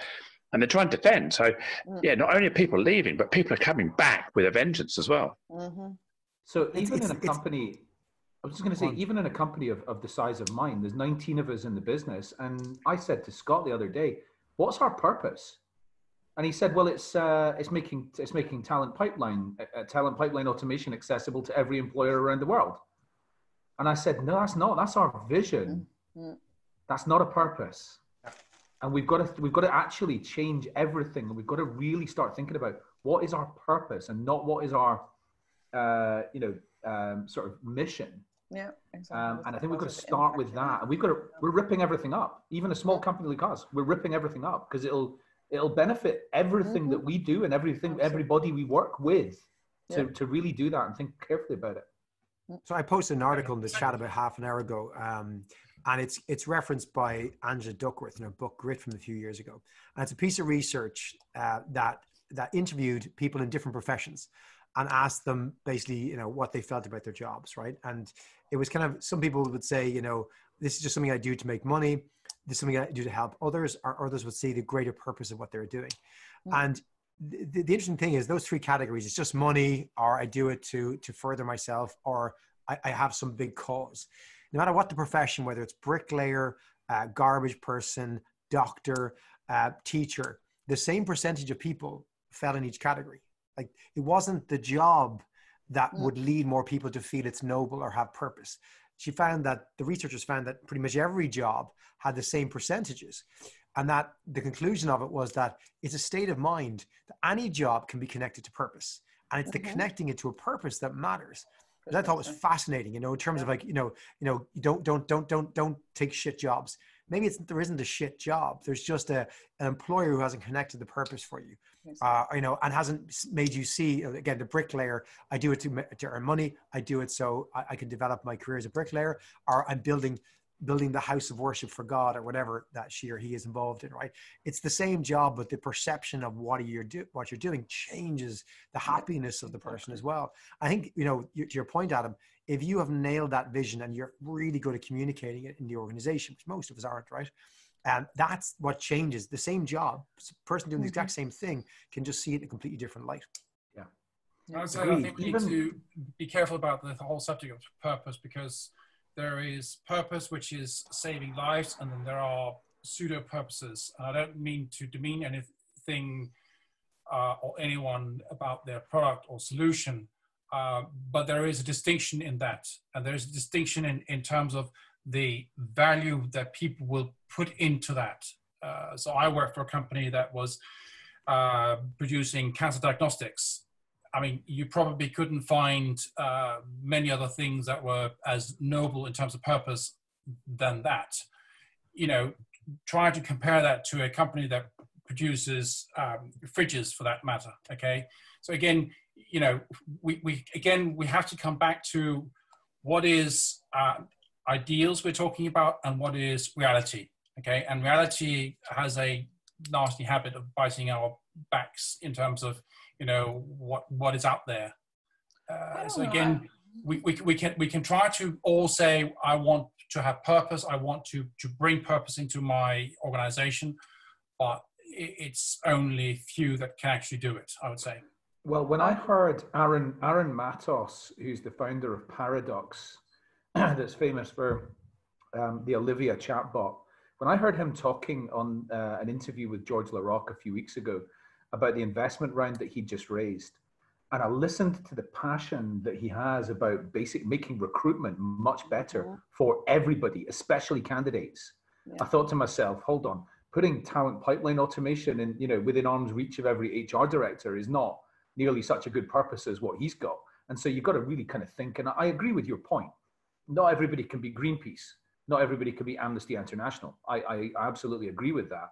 But when you think about a company like Philip Morris International, the world's biggest cigarette maker, and their purpose is to stop everybody smoking, then you can. There's ways of really looking at actually how do we change as an organization if our purpose right now is shit. Yeah, and it makes a huge difference. And I think it is that piece of. It's not to be judging which one is more socially validated or accepted. It's like in the US where everyone's proud of the soldiers, but who's proud of the civil rights leaders? So you have to fight for that. So it's this piece around what are the attributions in terms of what is that impact that you can have and what do you do? And depending upon what someone's frame is, I like to talk about when I worked for an automotive company, we made car parts. But when I was in India, I had employees who were crying because they said, we make emissions. Do you realize how bad our air is? I'm so proud to be working on car parts that reduce the emissions. So it is this piece to say, what is that connection into the product that moves mountains in terms of how people are engaged and how they're also proud. Back to Michelle's piece around what's a great work I get to do, who are the great people I get to work with, and how am I making that impact? So making those connections really has a big difference. And that's something very real that employers can do. There's tons of research that's been done on these things, like the value of actually connecting employees with the end product or the end client. There's massive research that shows that it gives people, it's like people start to realize what they're doing all day. But at times when we compartmentalize all of these roles and everyone just does their bit and they stick to just their department, and then it's very easy to feel detached from the bigger picture. So that is something in terms of solutions that does seem to be one. I worked at a company previously where we had another company that did all of our printing. But what that company did is they would invite all of the new members from our team. So twice a year, we would head out somewhere I can't remember where it was, out in one of the home counties. And they would just invite us to their office and they would tell us, what they do for us. And we'd all go and have this massive lunch together. And it just really connects you with a supplier where you now start realizing that there's people there, and you email them very differently when you've broken bread with someone, when you really start to see the humanity in the work that you do. And quite a lot of the work that we do, at least for myself, in kind of these sit down and desks, it's very easy to just have this kind of digital kind of, I send an email, I send some artwork off, I send all of these forms. Very easy to forget that there's a human on the other side of that who receives that, and then they do something, and by the time they get back to you, they've probably spoken to, but basically it's just ways in which the humanity can be brought back in. And again, there's loads of stuff out there, so it does become a question of, well, why aren't employers doing it, essentially? Why aren't they prioritizing this? See, then it went quiet. You can't have dead time. That doesn't work. The viewer's going to be confused with silence. Why they're not prioritizing it is because they're driven by EBIT, and they're driven by profit and loss, and they're driven by things that are not to do with that so much. And it is that perhaps at that time, like Adam was saying, is at some point you kind of say, okay, wait, that is a mission. At least, you know, that's been a lot of the journey of the companies that I've been on. And when we've been talking about purpose and also around leadership development, this whole conversation over the last, I don't know, 5 years, before it was really about EBIT, how are you, you know, what's your profit margin, et cetera, until this piece around what is fulfillment at work. It's not only engagement, and what is that impact we're having, and, you know, environmental, social, and governance organizations really going for a bigger pull also on talent, and also in terms of the effectiveness of their organizations, their robustness, their nimbleness, and their adaptiveness, which are those winning value drivers nowadays. So it is that piece to say, we need to rethink this because apparently there's something behind it. Like, since nobody's watching anyway, so we can be as kind of controversial as possible. Yeah, I love it. Yeah, but we don't know who that person is. We no longer think it's Elizabeth's family or it's Joanne. It could be. It could be me because I keep popping into look. So maybe it's just me. In which case, I might be deeply offended by anything you have to say. There's only one person, and that's me. No, we've got something else. You keep going because this adds to the thing. Because now we talked about it, it's Clive's going to pop in as well. But keep going. There you go. There's Clive. Look, there you go. There's his ceiling. A new person, but the one I would say that 20 years in HR has taught me, and it might sound very cynical, but like big companies, I think, if I be honest, are devoid of purpose. They have lost their purpose. They are fucking soulless. And I've worked in enough of them to know that, right? And there is no, they do all this tick box, we care about diversity and we do social, and they do, there's very little authenticity. There might be at certain parts of the chain, but for the most part, they do it for the shareholders, right? Or for it to be seen to be right, okay? And then I think that kind of on the other end of the spectrum, when you have smaller organizations, most businesses don't start out with like, you know, like if I think about my co-founders, we didn't sit in a garage pontificating like, what could be our value as an organization? We went, oh, we should do something. And then you do that. And then you sell it a bit. And then you go, oh shit, we probably need a bit of purpose. And then you do a bit of, how do we talk about it? And you try back into it. And a lot of the time you maybe don't even have the skill set to know where to start, or you're so busy trying to stay afloat. So like, there's kind of a very human part of me that kind of goes, I think that very few organizations start out purpose first. Some do. I'm not saying, you know, like I actually just joined the board of a charity this morning, or a non-profit. Oh God, it's not called a non-profit. It's called a social entrepreneurial something or other. And like they literally started out with a really clear vision and no idea how to do it. And it's amazing. But it really occurred to me this morning, sitting in my second board meeting with them, I was like, yeah, this doesn't happen very often. So I think that I'm less worried about maybe them not starting out with it, but I just think there's a real lack of sincerity, if I be honest, or an honesty in organizations as to what is their real purpose. Because do you know what? I'd rather join a company that said, look, our primary, you know, vision is to do X or Y. At least then you can make an assessment. To me, the most dangerous companies are the ones that put lots and lots of money behind the PR and the marketing bit. You buy it as an employee, then you arrive into the organization and you realize it's bait and switch. Because you look at my CV, the last big place with a big blue bloody logo that told me, including the CHRO, promised me what it was going to be like and paid me ridiculous money. Fuck, it was the most corrupt place I've ever worked. You know, so like, what you're talking about is basically the corruption of capitalism. And I'm not a socialist. I want to declare that very loud and clear. But it is the subject of when money comes into play and you have shareholders, then the focus changes. And your spot, and I mean, I don't know, capitalist, socialist, I don't know, but like for me, I'm just a human to human person, and the thing for me is like, I kind of hate the use of the word like companies, because companies are not things. Companies are just a collection of people who make fucking decisions about stuff, and we are all part of that in an organization. I do agree some people have more clout and more all of those things, but like, I used to hate it. I remember talking to my CHRO in that last company, and I was like, but why are we doing this? Like, this is completely immoral.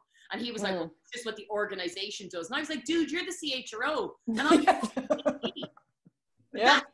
we make the decisions about that. Exactly. Well, I've got positive people over here, you know? Yeah. I've got an opinion on this, which I think Victoria knows my opinion on this, but I'm not sure anybody else does. And that is exactly what you just said, that companies are not living beings. Yeah. So let's talk about purpose, and let's talk about positions with regards to things like causes. Mm-hmm. So you've got a company with a rainbow logo right now. Mm-hmm. Does that rainbow logo reflect everybody in your business? Are there no homophobes in your company? Mm-hmm. Does it reflect the vision? You know, you've got your company is visibly supporting Black Lives Matter. Mm-hmm. Okay, does that reflect everybody in your business? No, it doesn't. So what is it? Is it marketing? If it's marketing, you shouldn't be doing it. Mm-hmm. It's And entirely you know, fake. that's such a Entirely great fake. conversation, because we sat our entire company, you know, there's not too many of us, right? So like we're kind of around your size. We've about 19 now. 19, sorry, I was doing my quick calculation there before I unilaterally forget human beings. But we had an entire conversation last week or the week before. God, they're all blurring into one. About Black Lives Matters, and what does it mean, and how might it affect our, you know, what's our role or what's our thoughts, and just having an honest conversation. Because yeah, do we have Black people in our organization? Yes, we do. But like, and I was making the point, like, even if you look at our founders, we're 3 white people, you know. Okay, maybe I'm technically a minority, but I don't really know how half the world is a minority. But anyway. That's a different aside. But, you know, and we had those really honest conversations going like, is this bullshit? Because we actually had a big debate. And I love that you asked that, not of me, but in general. Like, is that we had a really big debate as a team, because I head up the marketing side of things, where I actually asked the team, how did we feel? What was our position as an organization on Black Lives Matters before we posted anything? Because we were literally like, I think, I don't know who made the point earlier, but like a lot of people do it for the marketing and then it doesn't really reflect it. And we actually wanted to have an honest conversation, because we were like, do we get to have a point of view on it? So I love that question. I honestly think that's just such an honest question to ask. It's so good, isn't it? Like what you're asking. I'm not sure. Can we really be allies if we don't even understand it for our own organization? Yeah. I mean, I'm not sure I'd be quite brave enough to put it online in the way that I've just expressed it. But I mean, I have sort of asked this question, and I've got some pretty mixed response, including people telling me that, you know, asking the question is a disgraceful question to ask. Yeah. So, you know, consider going out on Revolution and to 2,600 people, Adam. I don't know. Did I put it there? I'm not sure. You've got you just can't be fake. That's worse than you know. It cannot be driven by the marketing director. If it's driven by the marketing director, that's a big problem. Yeah. So I remember the last time I had to think about this for our organization, right before now, which was we were putting an equal opportunity statement on our job ads. And somebody gave me a draft and we wrote it up, right? And it was, you know, how do you be as inclusive as possible? And I reworded it because I really thought about it. And it was, you know, we believe we are, you know, we want to be inclusive, include all types of blah, blah, blah, except people who disagree with this statement. And I had to deliberately put it in because I was like, I am not all encompassing inclusive. I'm not. I don't want to be. I am including anyone who's inclusive. If you're not inclusive, fuck off. And I think it's okay to state that. And I'm happy to challenge anyone who goes against that, saying, you're not being inclusive. I don't want to be inclusive to people who aren't inclusive. They can go fuck themselves. Everyone else, come join us, right? And if I find somebody who's not inclusive, I don't want them in my fucking company. You can go fuck off. I don't care for your opinion. This is company's a fake thing, right? It's a group of people who choose to be together, right? And I think inclusion go too far, which is like everyone's involved. You racist, you bigot, come on in. We're going to welcome everybody. No, we're not. You don't want those people in your organization if you're truly inclusive. So inclusivity has limits. And I think you choose how to impose them. It is a paradox, It's a paradox of being intolerant of intolerance. Same thing. It's making sure that you understand what your values are, what you stand for, what your brand is, who you represent, and how you respect people. And then say anything outside of that is not us. And that's it doesn't have to be you. If it's not you, that's fine. Work somewhere where it is you. But here, this is what we stand for. And be very brave. Not brave, just be honest. This is who we are. Yeah. And I wonder to what degree as well, because we were having that discussion, our entire team at our all hands was like, we all still have bias, right? Like, you know, it doesn't matter, you know, I could be every minority in the sun, you know, sitting in a wheelchair and, you know, the whole lot, like, and I could still have a bias towards, I mean, we all have a bit of bias, right? Whether we think it or not, like, or whether we like it or not. And I think what matters to me is an environment where people can actually, there'll be kind of some kind of discourse about it. We see that all the time in hiring, right? It's like it's just a different kind of bias, right? It might be like, I want super smart people, or I want people with a certain back, you know, which kind of, that negates the inclusivity piece, right? When we go with the shopping lists.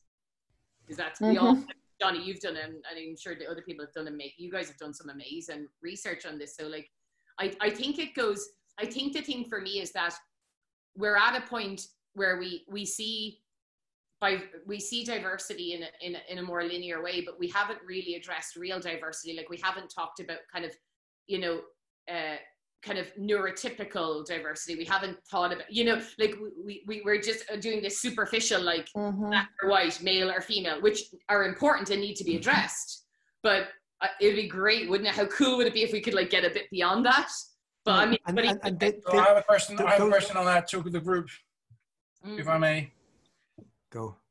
Let's go. Yeah. So again, given the fact that tens of millions are being job searching, okay. So how do we make it an even, fair playground for everybody? I have my own perspective on it, and whenever I air it, everybody goes silent, and it really bothers me. Well, let's hear what you hear what you're saying. Once if we go silent, then we're like everything else. You would have lost. Go nothing. blind. Can I just? And I want to hear whoever may have any perspectives on this to speak up, because so far I am missing anyone's input on this. And the fundamentals is take away anything that is a personal marker. Okay, age, sex, you know, anything you can think of, and only look at the skills and abilities, and then let that be the deciding factor. Yeah, totally. It'd be remarkable if there was software out there that did that. There is. Yeah, but that then negates. Hang on a minute.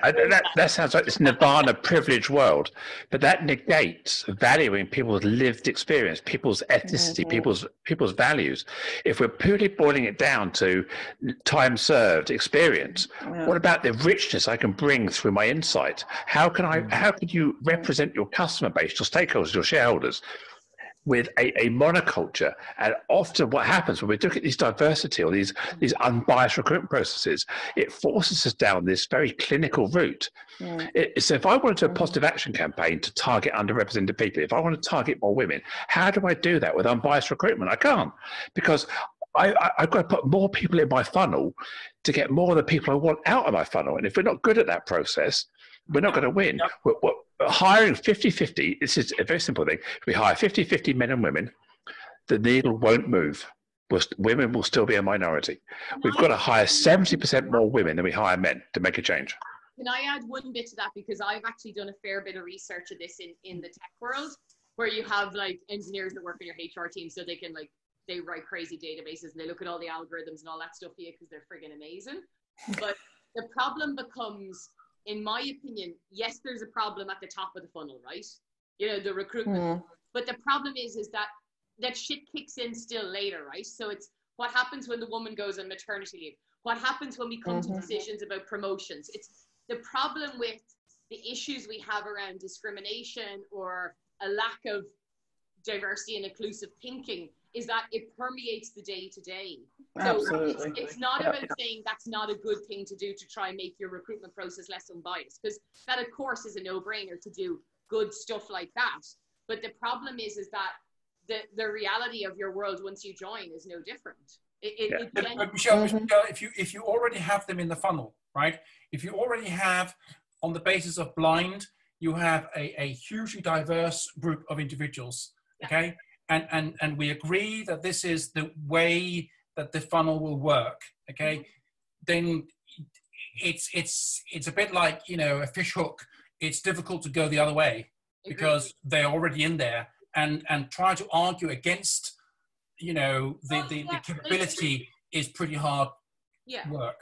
Like, Jacob, I can tell you, like, in a place I worked that had a very giant blue bird as its logo, we removed, at one point, we removed as many markers as we could from the recruitment process. And that was great, right? And we also then what we did was we brought in diverse hiring panels. So even as a manager, if just say, for example, I was a raging racist, I don't know what that would be, right? And I was only going to hire people with red hair and mustaches. I don't know why that would be, but, you know, that would prevent me hiring them. But the problem becomes when you look at the data, when we would look at the data 12 months later, what we would see is that typically men get promoted above women, right? Exactly. Typically, you know, we there was an incredible guy called Shane McCauley. I actually think, Johnny, I introduced him to you. He was an engineer that I had hired on our team. One of the smartest people I've ever worked with. He's unreal, right? And when he ran the data, when we would look at the performance scores, when you look at, he used to work with Kanoya. I don't know if you guys are familiar with that. So he'd attach an emotional quote to all the words used in performance scores. When we would look at the female performance scores and the words that are used against women, emotional, irrational, impulsive, you know, what's the word? I can't even think of them all. When you look at the words that are used against women versus men, you can see straight away why. And then when we would look at the backgrounds of the guys versus the girls, we'd be like, in a lot of cases, the women actually had better levels of competence, but they didn't get through. So my point is like, yeah, stopping them at the gate is one, like, making sure you get diversity in is an absolute no-brainer. So I fully agree with that. But the problem becomes for me is what happens once they get in. Because absolutely agree. Yep. This is not. I mean, but it is just a place to start. That's my perspective on it. Yeah. But I have a question about the funnel. I mean, most organisations aren't great at casting their net in the right pond. We end up going to the same places, the same universities, the same backgrounds, the people like us. And we can have a debate about employee referral schemes, but employee referral schemes can bring about more people like us. So it's about how do we get underrepresented communities? How do we go into a new market? And exactly as Michelle said, we've got to track that demographic from pre-hire to fire or to resign or to whatever we do. Because if we're not tracking progression, if we're not tracking who's leaving, we're just bringing them in the revolving door and they spit out the other end. And we don't know who we're losing or who we're not valuing. Johnny, do you have any experience of any organizations that do blind? So my experience in this issue, I started becoming passionate about this 6-7 years ago. And I started with what I know, recruiting and diversity first. It doesn't fucking work, right? It is an inclusion first issue. You cannot, and most companies try and push it down to the funnel, hire more diverse people, change your panels, that will fix everything, right? And I worked with a massive big technology company who had a gender quota for years, and the recruiting team nailed it. They did everything right in the funnel, all that kind of stuff, and it did not move the dial whatsoever because everyone came in and left because it wasn't the type of place that a woman or any other level of diverse candidate they wanted to try. Again, diverse is hilarious considering 50%, Michelle, it's a good point. But it just wasn't the type of place, right? And the solution comes like, make it a place people want to come to and you won't have a funnel problem. Like, but if you try and go, let's fix the funnel and then we'll be grand, it's just completely the wrong way of thinking. And we still think like this. How do we fix the diversity inclusion problem? And you look at diversity. Diversity comes last. Right, you focus on that after you fix the, if I have, I'm trying to get the cool kids into my party, and the party's shit. There's no point, right? The cool kids will walk in and go, "Fuck you," and leave, right? It's like, make it a fucking awesome party. The cool kids will come then, right? You don't have to worry about trying to attract them. And to me, that's how you got to look at diversity inclusion. And inclusion is hard. And that's the thing. It takes a long time. You know, it could take 5 years to make your organization more inclusive, right? Because you got to work on management, behaviors, the way people act. It's fucking hard, right? So people are going to go, well, why don't we just get the recruiters to hire more black, female, wheelchair-bound people, and we'll be laughing. Because it just seems like a much simpler way to solve the problem. It doesn't work. Andrew Murray was interviewed today, and he was talking about, I suppose, it was because he hired a woman trainer, which was raised a lot of eyebrows in the industry. And he said, absolutely, I don't get it. And in fact, that's what I want. I want inclusion in everything that I do. I'm just going to go half and half. I'm going to do that with the genders, with the races, etc. But he also says, and I don't get with Black Lives Matter, I don't get why people have this mindset that it's going to take years for things to change. The decision makers, he thinks, can make the change pretty quickly if they wanted.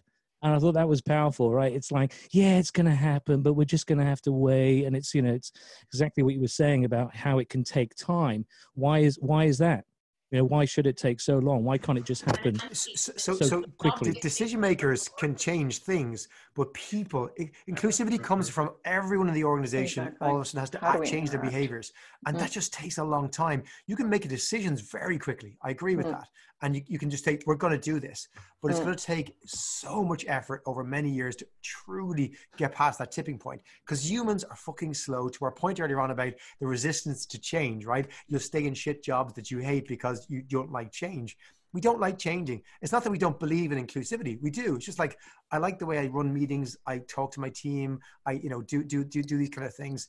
It's hard, and it just takes a huge amount of effort to get there. So it's not decision making that is slowing it down. Decision making can happen quick. But Johnny, I do think it's a bit of both, right? And maybe I'm being Billy friggin' middle of the road here, and I kind of hate being that beige about it. But like, I will say one thing: if you're in a minority, or you feel in a minority, or you feel that maybe things aren't as easy, it does help when you see other people that look like you, when you hear other voices that sound like yours, when you see other thoughts. So I think it might be a bit of, I don't disagree with you, but I think sometimes visually seeing something or it being there matters as much, right? Because it is also a statement of intent. It's got to be both. It's got to be a bit of this, bit of that, bit of this, bit of that. Yeah. Like to be fair, right? Like, and it was interesting because like we have a new member of the team that joined 3 weeks ago. And today I was having a conversation with just a check-in to go, hey, how's it going? Like, blah, blah, blah. And that person said to me, they were like, I'm really blown away. Now, listen, I am not saying our place is all sweetness and light and we're all kumbaya all day long. Listen, we have all the same fucking problems every company has, right? But they said to me today, they were like, do you know, they were like, this is the first company I haven't had to come out in. Hard. The thoughts that I've never had to walk into a company and say, hey, by the way, not that I get any, but I like having sex with guys, that makes it very loose. I appreciate this has taken a wild turn at 5 to 10. I love it, Michelle. Let's get wild. That's gonna be the snippet that Martin takes for the app. The comedy gold / content in this for interest in recruitment. This is what Michelle had to say. But if you think about it, that's effectively, for any gay person, that is what they end up having to do. It is so hard when you think about it. And when they said that to me today, it's like a part of my soul just died at the thought of a 30-odd-year-old person saying, every time I change jobs, that's what I have to do. So I do think that, and the reason they said that to me was that there was a very open conversation about it, and it was just very straightforward. And there's other people in our team that I'm using that in the most generic sense of the word. And I can see that. I guess I'm just trying to look at it from their perspective too, and go, I think seeing it matters as well, right? Because I know on so many boards I'm on, I know I'm the token female. Like, I know that. Like, I'm on the board of a non-profit at the moment, and I was literally told, and because I'm over my 3-year mark, they're like, you can't go until we've got another woman.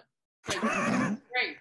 Now, look, I love the lads and they're brilliant, and I don't actually think that they think of me that way, but there is a practicality, right? Yeah. So if I'm a black person, a brown person, a wheelchair, whatever it is, like, I do get it is important to see a bit of what you know, but maybe not, I don't know, and maybe just thoughts. To jump into the mix as well, it's like the conversation now is reminding me of Jacob's earlier point about our ideals versus the reality. And we live in a real fascinating time right now for like several reasons. And there seems to be this mass awakening in terms of we've realized that for a long time, we have not treated each other well. And it's like everyone is realizing this at the same time. And what's happening is we're trying to shift society as quickly as our minds have shifted. And this works very well in like tech. So we see with tech, like we've seen the way companies have adapted so quickly to everyone working from home. Like we've seen it like almost overnight. And so now we're looking at human beings who are like the most complex thing that I know. And I feel like part of the frustration that we feel right now is like most people are getting it and most people are a bit like, yes, but like there's no way it's going to change overnight, because like in every job, these companies are filled with adults. And if they weren't diverse before, are we now saying that we're going to like fire 50% of the staff so that we can now make it more diverse and then hire a bunch of different people? So like when I see the frustration expressed, it kind of feels like, yeah, the work has only just started. Like especially now with like the pandemic, it's like, yeah, we've just like really started giving this thing a really good kicking. And maybe that's partly to like encourage us all that we're at that stage now where we're all a bit like, you know, everyone's really excited. Like, yes, let's make change. Let's make something happen. Let's like mix things up. But that's the ideal. The reality is we've all got our sleeves rolled up now. And this is the gritty part. Like what we're all talking about now, this is the messy part that we're all kind of like really getting into. Like, okay, now how do we bring it about? And it's not going to be the same as with tech where you can just update a website or create some new program and then you can kind of do some A/B testing and whatnot. This is going to be far messier. It's going to take a lot of endurance as well. Akin, totally sidebar, but on your note, I am the HR practitioner in me. Like obviously my understudy is psychology. I am sitting here and every time somebody says we've adjusted to remote working, I'm like, we haven't. Nope. Remotely. Nope. But what we don't know, we're like people that stop eating green vegetables. You don't realize you're deficient in things for months later. Yes, exactly. And the HR person in me is just going, right, yeah. Those are some nice rosy glasses you got on there. Yeah. I think there are so many things that so many companies just haven't. And but it's all, the reason I say that, Akin, is that I think where you were going and what you're saying is so right. It actually, what matters more is like deep thinking about it, talking about it and being curious about it. Isn't it, to figure out what are the gaps rather than just going, we're doing it now or we're not. Yeah, totally. And on the tech point, like, so one of the questions earlier in this very conversation was, with so many people working from home, how do we create a community feel? And what I mean to clarify my earlier point is the tech can be there. Like the people who are programming this stuff can say, okay, then now we can get 50 of you all on screen staring at each other. But like, that doesn't mean that, like you mentioned, the psychological element of it, it doesn't mean that we now all feel cohesive and as one. There's still things like, and so it's like the mental shift is never going to be as fast as the tech shift. Like the tech is going to move like that. But when it comes to diversity, when it comes to the real challenges of working remotely, we're going to be catching up. We're going to be learning this stuff as we go. And there's a bunch of challenges that are going to present themselves to us. And every time we think we've cracked it, and that's part of the beauty of being human as well. Otherwise, we'd get bored. If we solved everything, I'd be bored. Didn't we do that? Like in the 20s or something? The early 20s, didn't they figure everything out by then? That's why we trash society like every 100 years. We're like, let's just overthrow something because we fixed everything and now we're bored. But again, if we don't speed up ourselves a little bit and get into another gear, then, you know, we will be replaced. And I don't say that, you know, in a you know, doomsday way, but the fact is that we are our own worst enemy. And on that bombshell, these messages. Get us out of here, Martin. You see, this is the magic of this thing. Christ. We stop recording. You stop recording and just carry on. You know. I'm not doing that. No, but you know what? The bit of me that says that we should carry on. There's a bit of me that says, yeah, you know what? Because it's all about audience, and they've gone home. So the secret to all this stuff is to savor those moments and start there. and I said, Johnny, you hit it on the head. Is he still here? Has he disappeared? He's gone. He's had to die. But anyway, Hell, Johnny's gone home. Johnny started, said, we'll just start off with shots and start on. That we would try and do that. So, because we're still live and we have that one viewer who's been committed. It's me. It might well be you. I want to hear from Andy again. Andy came back. We haven't heard from Andy. He came back. I know, and I love it the fact he came back. And I want some LinkedIn stuff. I know about TA. I know about HR. I want LinkedIn insights. It's the same old thing. We summarised it earlier. You've got to write good stuff, and that means why we're all buggered because we have to write shit. However, because this is not a 6-hour show like they normally are, this is the 2-hour version. Oh God, we're going to end it there. We're going to end it there because otherwise it would go on forever, and the viewer would just be bored. Thank you, everybody. I was going to do a roundup question and say, what do you think about this? But we're going to save that because I can and because I will. The 16th of July, we'll be doing this again.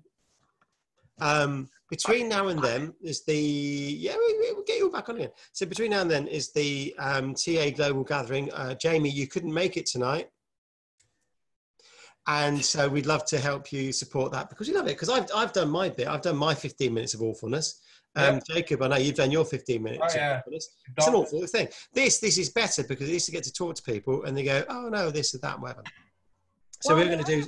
is that sous vide is also going on from the 6th through the 9th, so be seeing some of you there. And both people that normally go to that will go to that. I'm joking. I'm sure there's going to be a big audience. One is free of I need to promote that. It's such a good event. You don't need to promote that. Hey, I'm hosting, man. Come on. I know you are. It's a good thing. So we are going to, so the 16th of July, which is a Thursday, we'll do the same again. And the reason we're doing this is partly because I'm lazy, that quite frankly, 6 hours of filling stuff is quite hard, whereas 2 hours is flown by.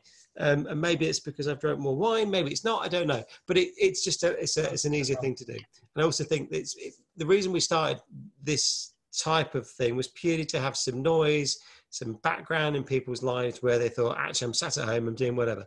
I truly believe this won't be forever. Maybe that's how I'm going to wrap up because it's all about me.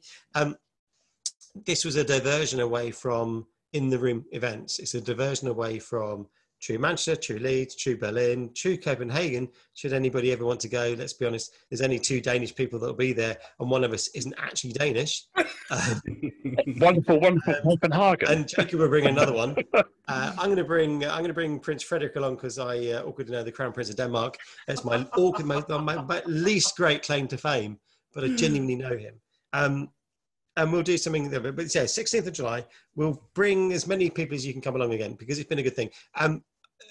The people who are, the person that's watching, and hopefully there'll be more, because what we have found with the YouTube is that people come back and have a look. I will sort out Deliveroo next time round. We'll find a sponsor, and they'll deliver booze to your house about 7:30, and you can drink that before you go on air about 8:30. And it'll just make it smoother and whatever. Michelle, Michelle's gone. That's awkward because Michelle was quite good value towards the end. Anyway, there we go. So everybody who's been involved, thank you very much. We're going to wrap up. I'm going to get rid of all of you. Thank you. Ta-da. That's it. The end. Thanks, everyone. Awesome. Take Thank care. you, Talk to you soon. Take care, boys and girls. Thank Bye. you. Cheers. Bye-bye. Well,